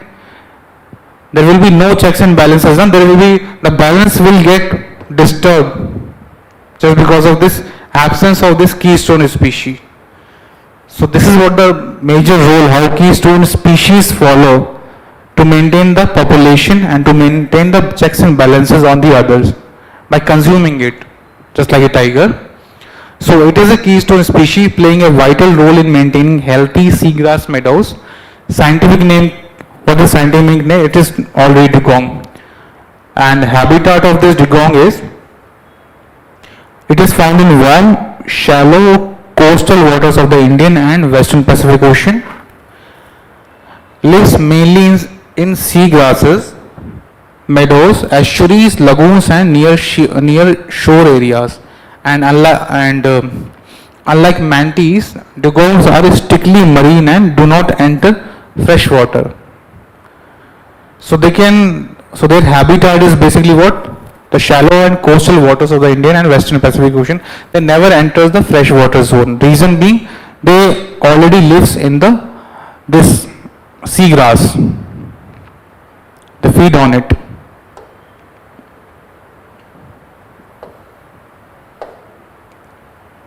Okay, another important topic. So here we have vehicle to vehicle, V2V communication technology. So why is this important? See, in the last decade, even our Transport Minister Nitin Gadkari has mentioned that every year there are lakhs of death we face in the road accident, of permanent injury, or a very serious injury one has to suffer in the road accident. So this technology and advancement can help out to cope up with these accidental deaths. It can provide a solution to a vehicle itself, and there will be involvement of technology, the radioactive technology, the radio technology, and real-time warning system will be a part of this project. So what is vehicle-to-vehicle communication technology? As the name suggests, a vehicle can communicate with the another vehicle. How? Let's take an example. We drove a car in the lane. We are driving a car in the lane number 1, and another car suddenly tends to hit the car number 1, which was in the lane 1. So the lane 2 car will automatically apply braking system by communicating that specific lane 1 car. How? Let's suppose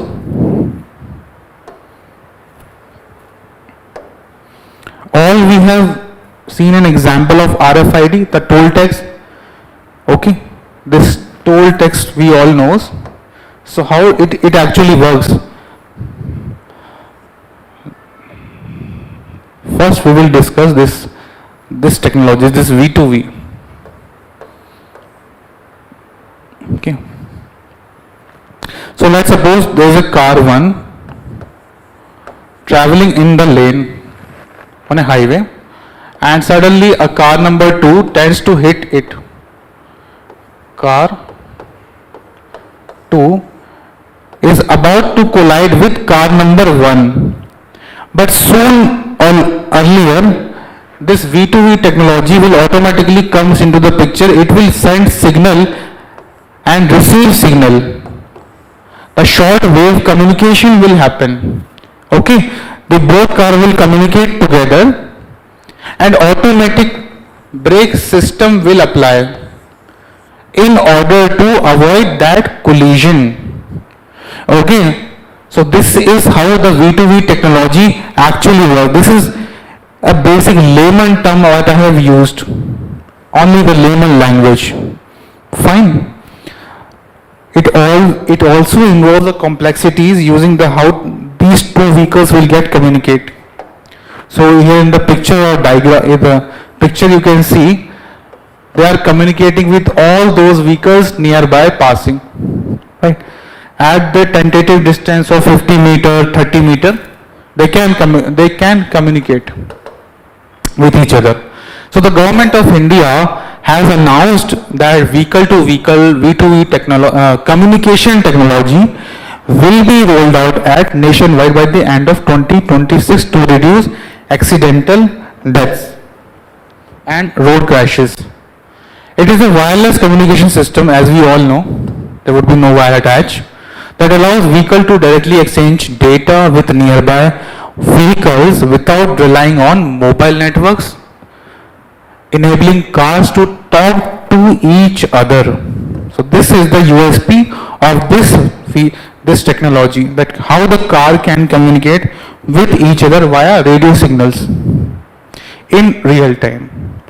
It prevents collisions, piles up by giving vehicles and a real-time warning about sudden braking, speed changes and nearby traffic, and also it improves safety in blind spot and low visibility condition by alerting drivers. So sometimes we drive car in the foggy area, the smog is, so we are unable to see, and suddenly when we accelerate to a certain speed, our car gets collide with another vehicle. It is just because we are unable to mark the distance, because the visibility is very low now. It usually happens in the dense fog and in the golden nights when there is pollution mix with the fog and it becomes smog. So to avoid this collision, this V2V technology can definitely help, and it will be a game changer to avoid road accidents as well.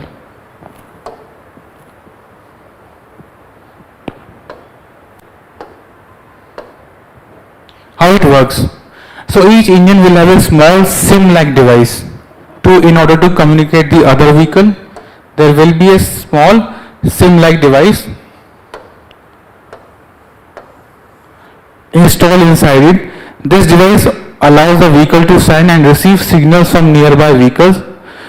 So ultimately there will be a short wave communication, just like what we use in the metro cards, the toll tax. This all are short wave communication. As the car moves, it keeps sharing information such as location, speed, direction, and whether it is braking or accelerating. At the same time, it also receives the same information from the other vehicles around it. Okay, so and all this communication happen using a special radio frequency band.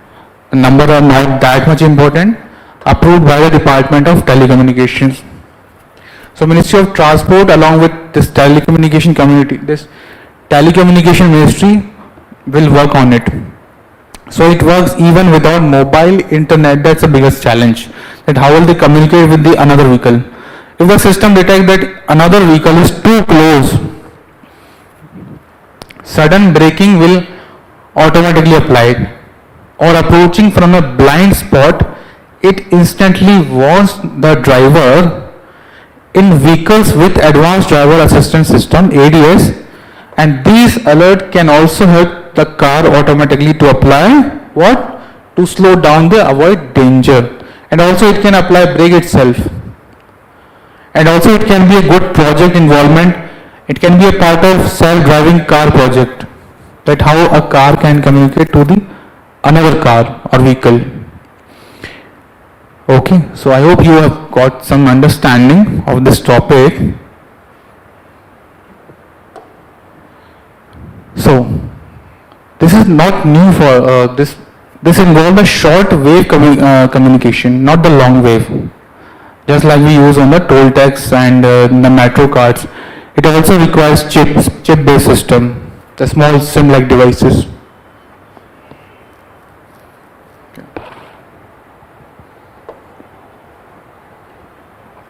Okay. CSIR transfer indigenous biobitumen technology, turning farm residue into sustainable roads. Right. So we'll study here about the indigenous biobitumen technology, turning farm residue into the sustainable road. We have studied an article about the plastic roads, that roads are being made up of the waste material like plastic, the microplastics. We have seen it, right? And jointly developed by CSIR, Central Road Research Institute, and CSIR, Indian Institute of Petroleum, to use farm residue for a high value infrastructure application. So using this waste to construct roads could be a game changer. And also in the earlier time we have seen the roads made up of plastic waste. So it is a significant step towards sustainable and circular infrastructure development, and the Council of Scientific and Industrial Research organized a technological transfer event for this. So the key role of biobituminum prevails here. So if we move further, just a second.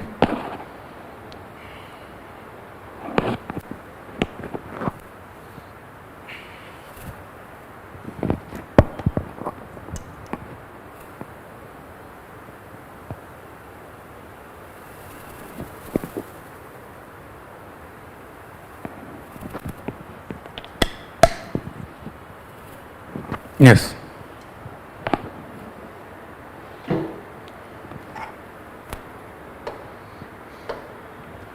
Yeah. India has become the first country to commercially produce biobitumen. But what actually biobitumen is? What actually it is? So basically biobitumen is a waste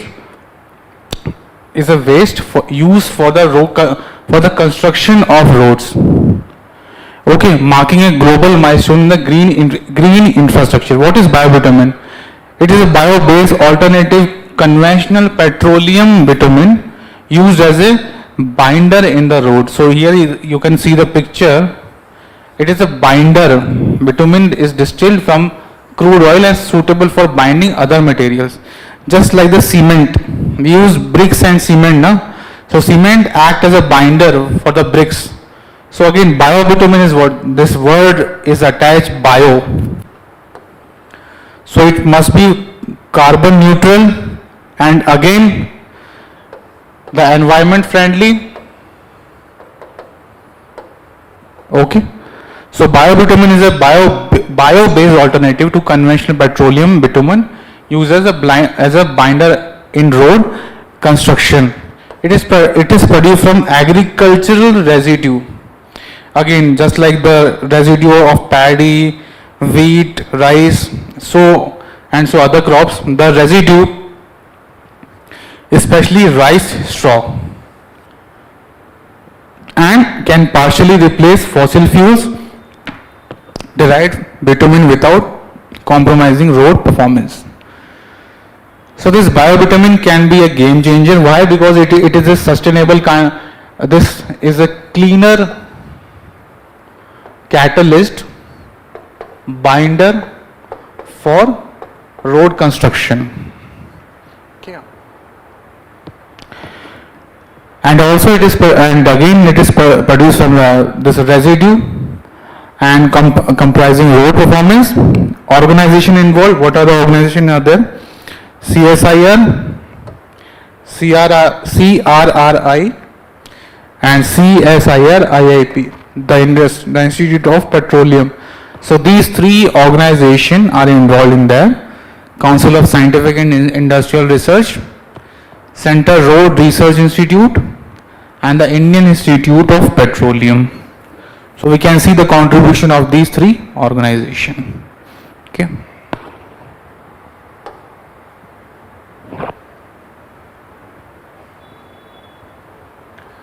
So bitumen, but bio. Another binder for the road construction is asphalt. It is a mixture of bitumen and sand used for road construction. And tar, the oldest material. This tar we can see it is a conventional way to construct the road. It is a viscous black liquid that is distilled from the coal or wood. So maximum roads which is being constructed earlier, the tar was used in that. Okay, it is very poisonous as well. And it is not carbon neutral.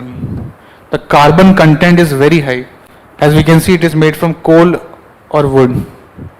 Okay, so this was a conventional method, and this is the new, this biobitumen. It would be the environment friendly. Okay.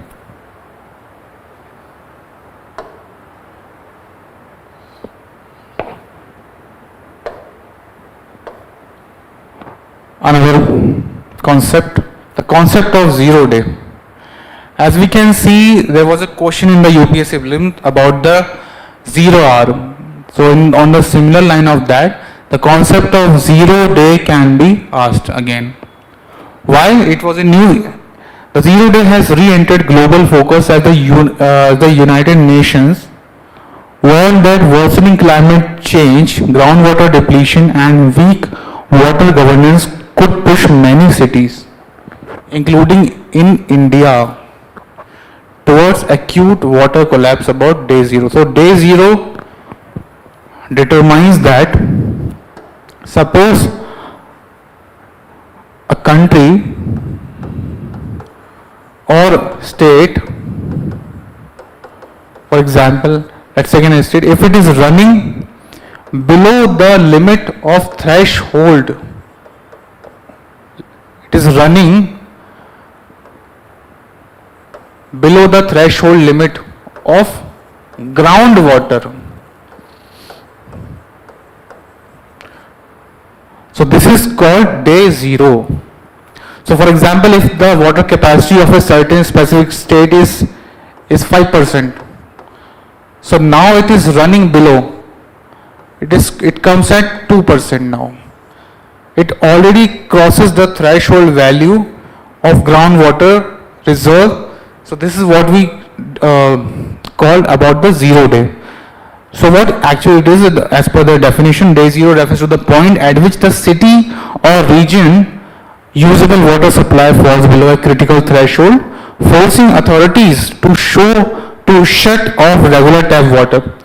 But why it is happening? Reason being, the excess usage of groundwater, the misuse of water boring system, right, and obviously the wastage is there.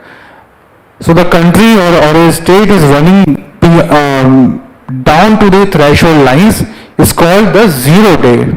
Fine.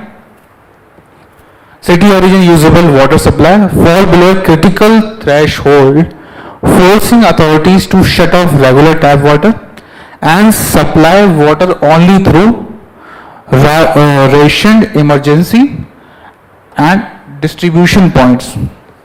Also, the government of India has termed sometimes, they said in their policy making structure that India should install the water meters.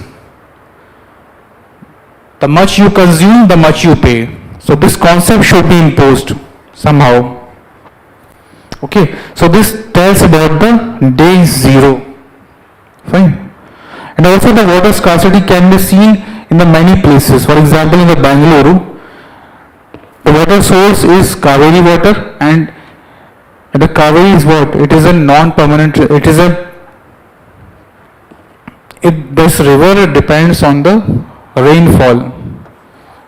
Unlike the Himalayan rivers. Fine. So this was all about the day 0, that how water scarcity can become even worsened to take down the city. If there is no water, there will be no life. Also in the last lecture we have studied about the Jal Jeevan Mission. Okay. So Jal Jeevan Mission is all focused on the tap water supply. Fine. Okay.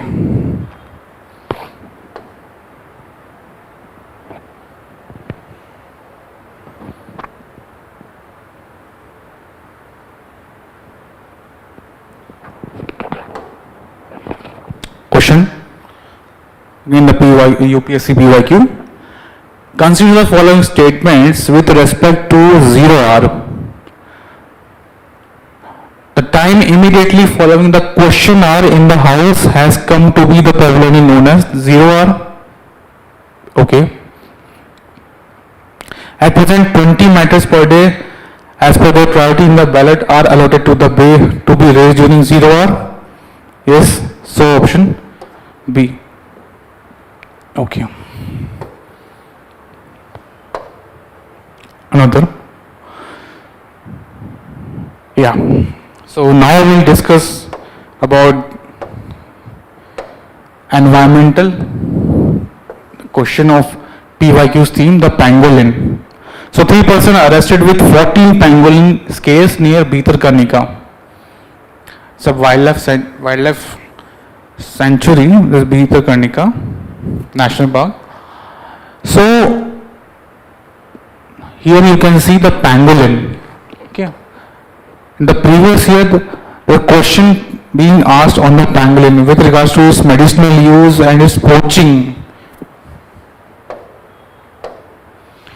Here this pangolin looks like. So pangolin are the most trafficked mammals. Why? Because it has a significant medicinal use, and also it also found in Asia and Africa as well.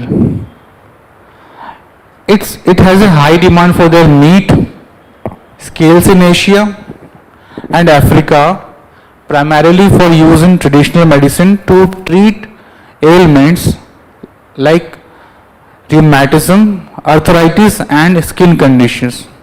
So these all are myth basically. How would this mammal skin, or even if it can heal the skin, or it can heal arthritis, So is it justified to kill him just for this purpose? No. So pangolin species, they are very at the high risk. So so how? So there are 8 species of pangolin found across 2 continents. So number 1 we study the black bellied pangolin, white bellied pangolin and giant ground pangolin, and Tamicus ground pangolin. It is also found in India in some national parks. This Bhitarkanika you can see, and also in Rajasthan as well. In the most part, it can survive in tropical deciduous forest as well. So Asia, Indian pangolin, this size is bit low as compared to this Africa one. So Manis crossicudata, this is the scientific name of this pangolin, can be asked in the exam. The Chinese pangolin means Pentacytella, Philippine pangolin and the Sunda pangolin. So this Sundaland or this pangolins can be spread across South Asia, Africa, Southeast Asia as well. It is found across all these 3 regions. Okay. So you can see this shell over here, na? Here. So poachers, what they do is they captured these pangolin and they extract these shells,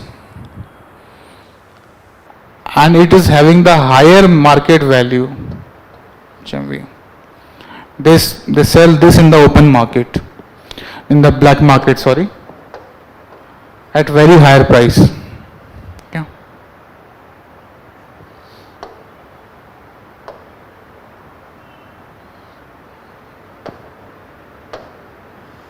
What are the characteristics? Pangolins are solitary, nocturnal animal with a distinctive armor of scales, also known as scaly and ant eaters. So it always thrive on ants. They primarily feed on ants and termites. Conservation status. What is the conservation status of the pangolin? The conservation status of these species range from vulnerable to critically endangered, just because of this availability, and the poaching activity is being on the peak. Okay. Mark this conservation status by the IUCN. The conservation status is from vulnerable to critically endangered. This pangolin. Okay. The trade of pangolin is banned under convention or international trade in endangered species. Government even trying harder to put a restriction of its illegal trade and its illegal killing. That's why they are listed in Appendix 1 of the IUCN Red List, which is, it determines that it is provided that highly protection status if it is kept in Appendix 1. Very high security or very high preventive actions, indicating they are threatened with extinctions, just like purple head duck. So it got extinct. So to adopt the preventive measures, they have been kept in Appendix 1, and to prevent them from extinction as well, because of over trading or over illegal killing of this species. So in India, the Indian endangered on IUCN Red List, and the Chinese pangolins are listed under Schedule 1 of the Wildlife Protection Act 1972. That is maximum protection. Even the tiger is being kept under this Schedule 1. So the species which is kept under Schedule 1 of this Wildlife Protection Act enjoys the maximum protection, but still this killing continues and the poaching is still happening, as we can see the recent news in Bhitarkanika. Okay, fine.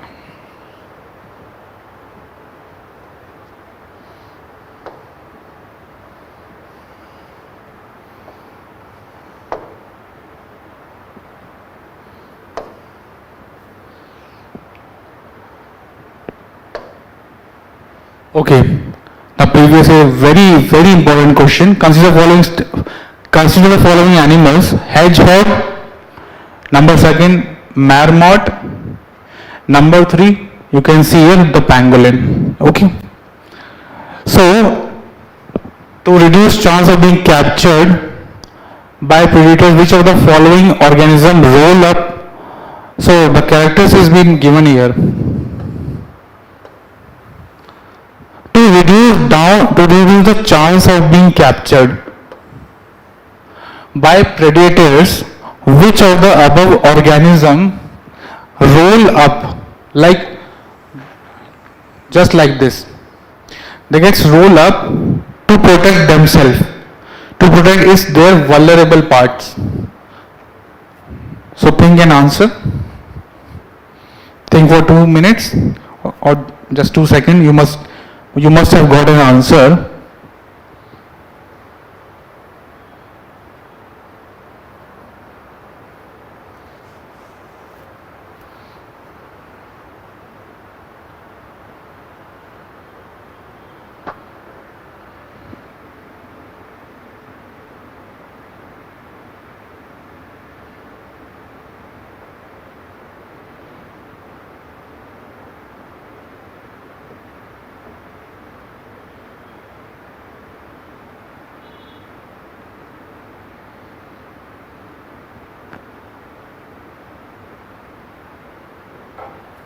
Okay.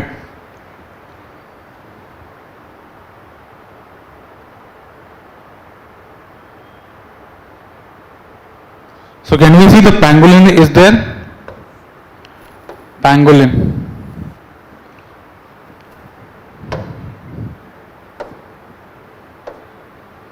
So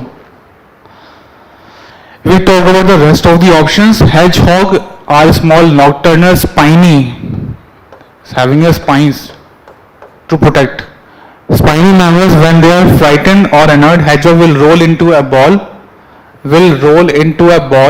so that predators will feel the full brunt of its shape, spines, and will then leave the hedgehog alone. So this hedgehog, it also gets rolled up. Another, mammoths are relatively large ground squirrels with 15 species living in the Asia, Europe and North America, and they are heaviest members of the squirrel family. We have seen this species in many movies as well, the cartoon movies, the marmot.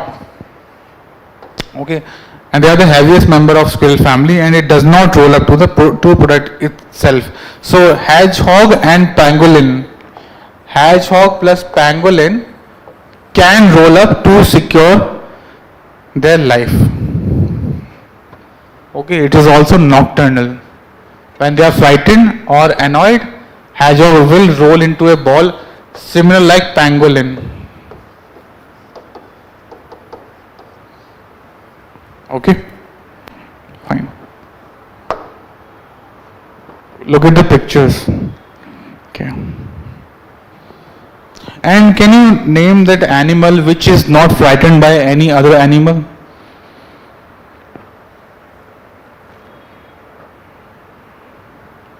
Anybody can name? It is honey badger.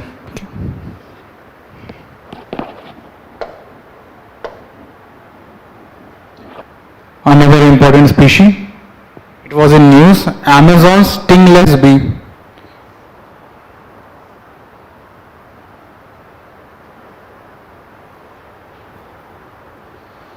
As it is already been named as stingless bees.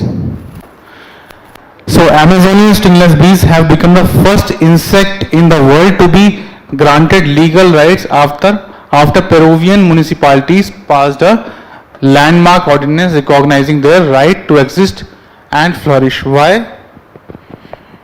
Reason being, it is vulnerable and it is stingless. It can cause no harm to the humans. Isn't it? It's a stingless, no? So So stringless bees are a group of bees that either lack stingers or have non-functional stingers. Look at the photo over here, making them harmless to humans, and also they are crucial pollinators in tropical ecosystem. If the honeybees does not go for pollination, there will be no growth of the plant. There will be no pollination, no human settlement. Because pollination is a very major role plays a very major role for the growth of the plants. Okay. Origin: among the oldest species on the earth, existing for nearly 80 million years, since the time of dinosaur. So it is that older. And around 500 species globally, with nearly half found in the Amazon habitat, just like the Western Ghats.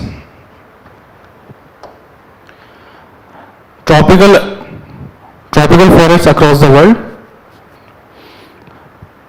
I mean, its habitat is tropical forest, as we have seen in the Amazon forest, particularly abundant in the Amazon rainforest, especially in Peru, which host over 170 species. And the key features of this stringless bees: Amazonian flora supports globally important crops such as coffee, cocoa, avocado, and blueberries. So in a nutshell, if we talk about this stringless bee, it is being awarded the human-like status, and it is older. It is what? It is 80 million. It is older than 80 millions. Fine. It is found in tropical forest, number 1, and tropical forest and Amazon. Okay.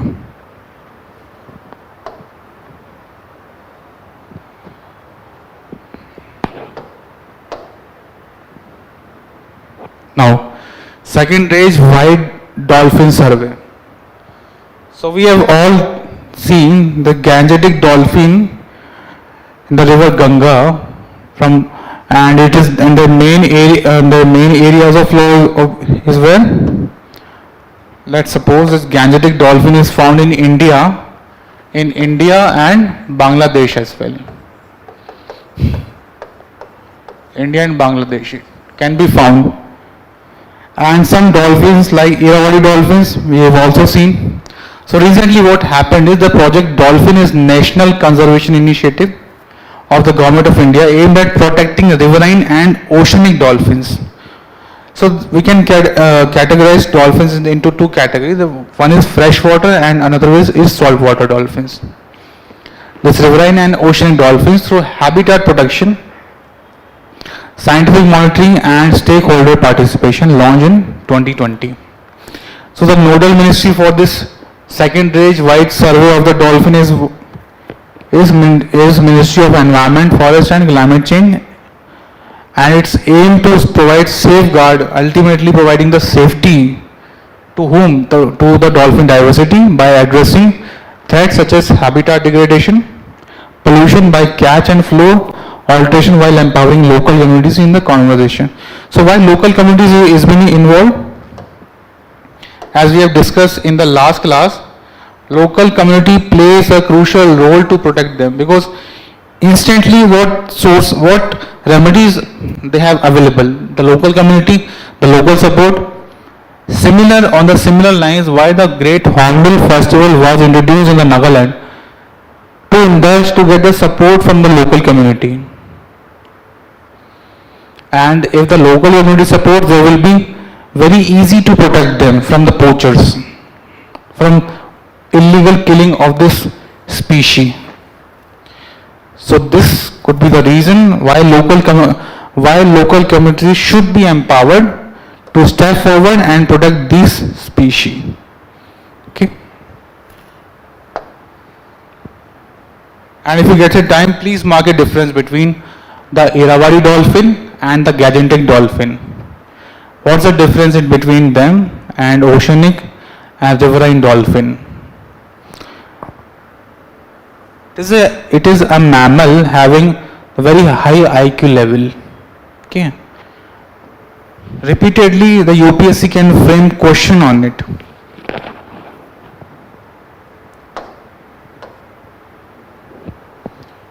Implementation and coverage. Phase 1, main stem of the Ganga, Bijnor to Ganga Sagar and the Indus River in the first phase. In the second phase, Brahmaputra, Ganga, tributaries, Sundarbans and Odisha. So first what they have covered, the UP, Uttar Pradesh, from there they have started Bijnor to Ganga Sagar, Kolkata, and the Indus River from here to here. Indus in the phase 1. In the phase 2, Brahmaputra, that is in the northeast. In the phase 2, Sundarbans, Odisha, again phase 2. Okay. Then they coordinated by Wildlife Institute of India with State Forest Department and conservation partners, use standardized protocols, hydrophones for acoustic monitoring and trained field teams. So this is the efforts what they have done to conserve, to protect this mammal, this dolphin. Fine?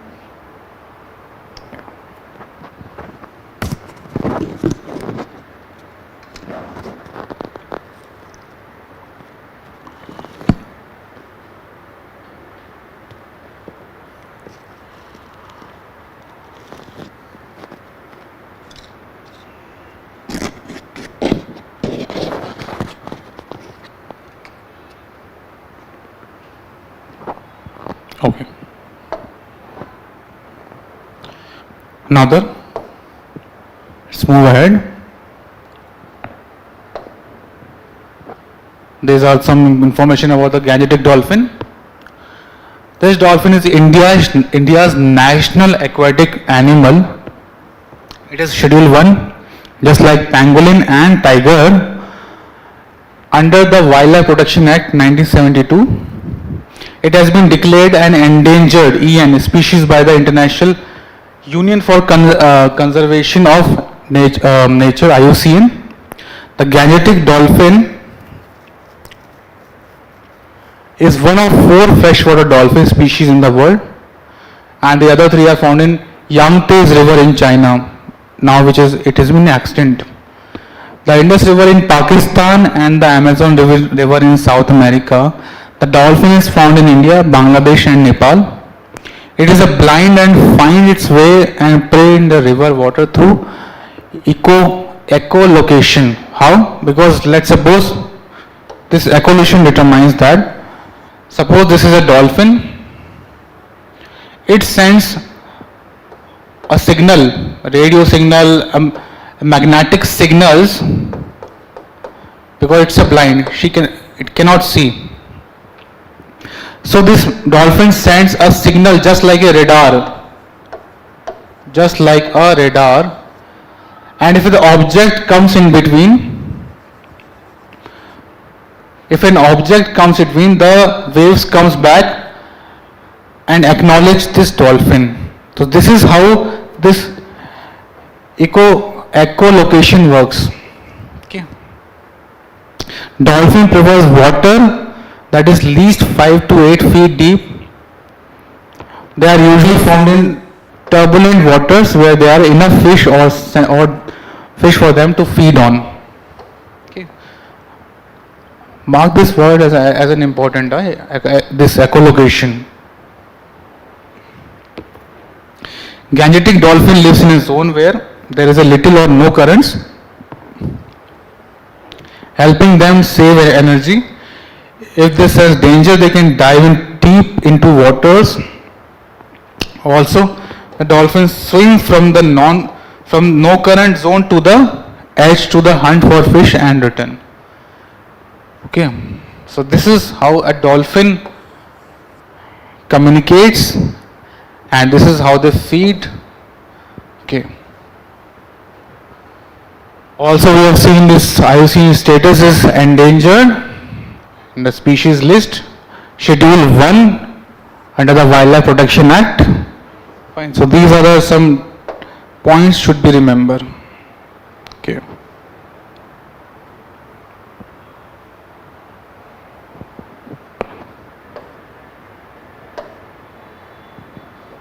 So PYQ, consider the following statement regarding Gangetic dolphin.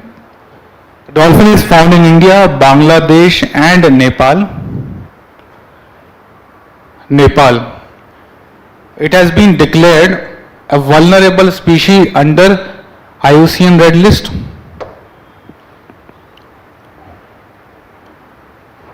Which one is correct? Is it vulnerable? Think whether it is vulnerable or not. It is critically endangered or vulnerable.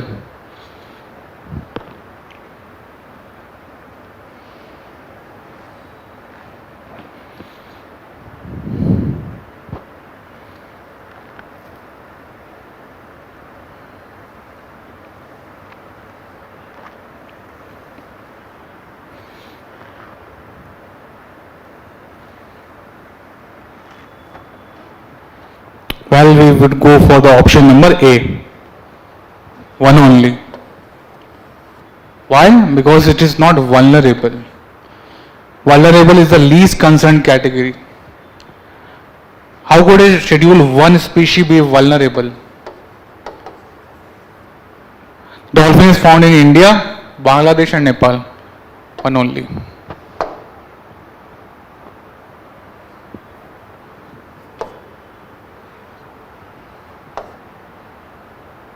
Now, next what do we have is Lake Tanganyika.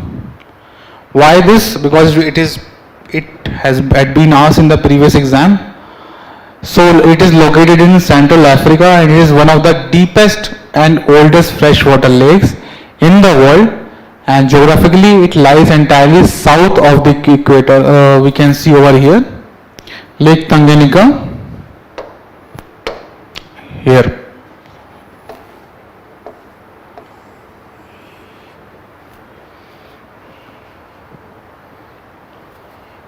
Please have a look.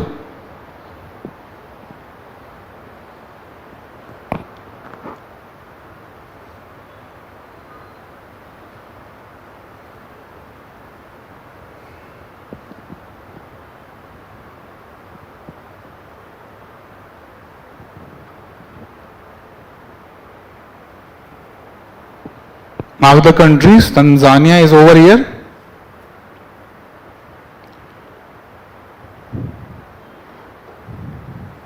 Zambia, Burundi, Rwanda, Kigali, the capital. Okay. Also mark this lake Eyasi. Okay. It's a map-based question.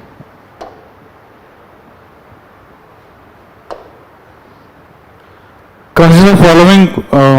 Okay, wait. Yeah.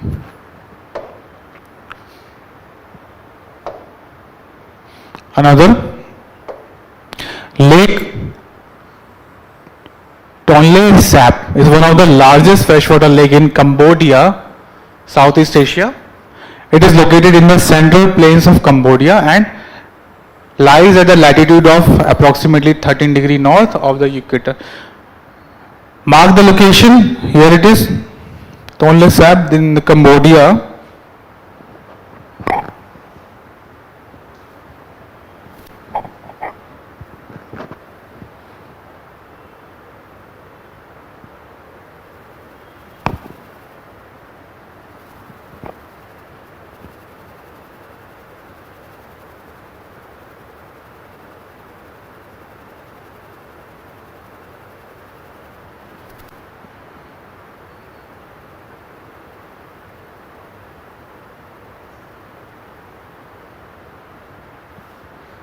Fine. So what is the relevance of this lake? Vietnam, mark the countries, Gulf of Thailand, Laos, Myanmar, South China Sea. So mark these locations. Right. Another, Patos Lagoon, known locally as Lagoa dos Patos, not going to be asked, is a large coastal lagoon in the southern part of Brazil. It is one of the largest lagoon in South America. It lies around 30 degrees south of the equator. So again mark this location. This Patos Lagoon in Brazil. Discoverable the nearby ocean is this Atlantic Ocean. Okay.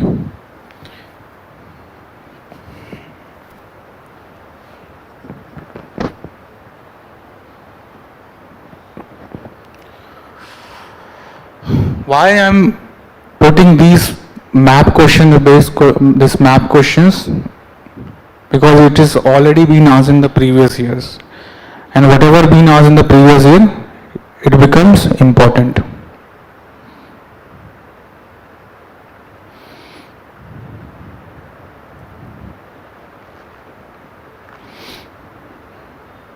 Okay.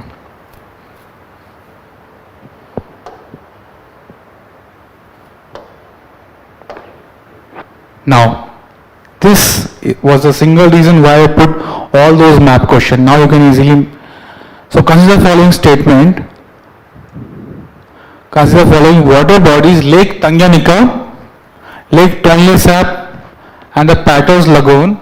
So, how many of them does the equator pass? Take a 20 seconds time and then answer the question.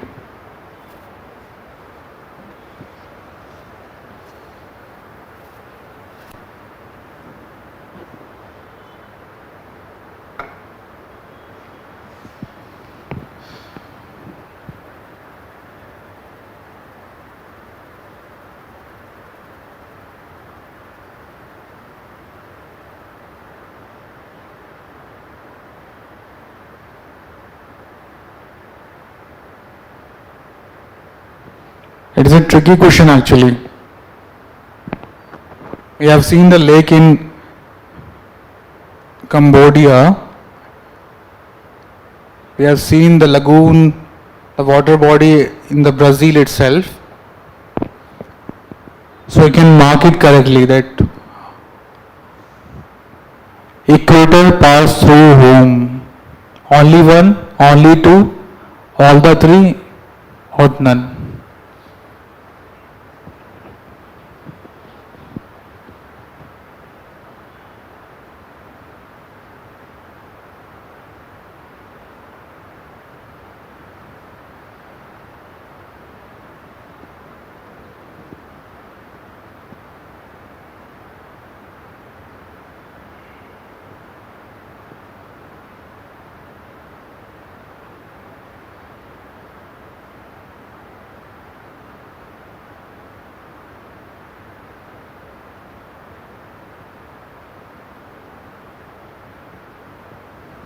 So since it was a tricky question, the answer would be D. None. You have to be very careful while solving these questions. The map based, sometimes we get confused in between.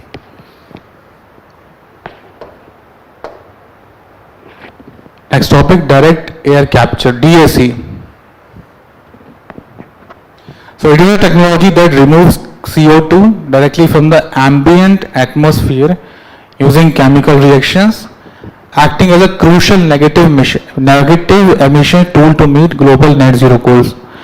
So this is another steps for the carbon capture methodology. So capture can be stored permanently underground, direct air carbon capture and sequestration, or used in industrial applications such as producing synthetic fuels for manufacturing plastic.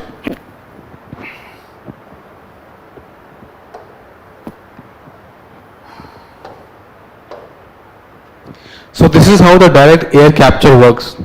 For example, this filter has been installed here to capture the carbon emission, and it can be sequestrated and stored deep underground or turned into other goods. Okay, so this is the term or technology for carbon sequestration. Fine. So direct air capture DAC can be a valuable approach for certain aspects of plastic production and food processing by utilizing captured carbon. How? By these filters, what you can see here, it is a carbon capture filter. DAC extracts CO2 from the atmosphere, which can then be used as a feedstock for producing some type of plastics and in food production processes. Also, the DAC technology can be used in aviation to create synthetic low carbon fuels. The DAC extract carbon dioxide from the atmosphere. Basically, the factories like this plastic production factory, steel factory, they produce hell lot of carbon. So this machine, this filter can be installed to capture it directly from the atmosphere. From the atmosphere, this captured CO2 can then be combined with hydrogen, which can be produced through renewable energy source, and to create synthetic fuel like e-fuels. Fine. So DAC works on a filter-based mechanism, directly captured carbon from the atmosphere. Key takeaways: direct air capture is a technology that removes carbon from the atmosphere. Unlike carbon capture and storage, which captures carbon where it is emitted, but the DAC works by sucking in the air and filtering out the carbon. Many governments are investing heavily in the direct air capture, but this DAC project could be beneficial to capture the carbon and convert the captured carbon into the emission energy, the energy which is based on the CO2 emission, by capturing it and combining it with it hydrogen. Okay. Fine.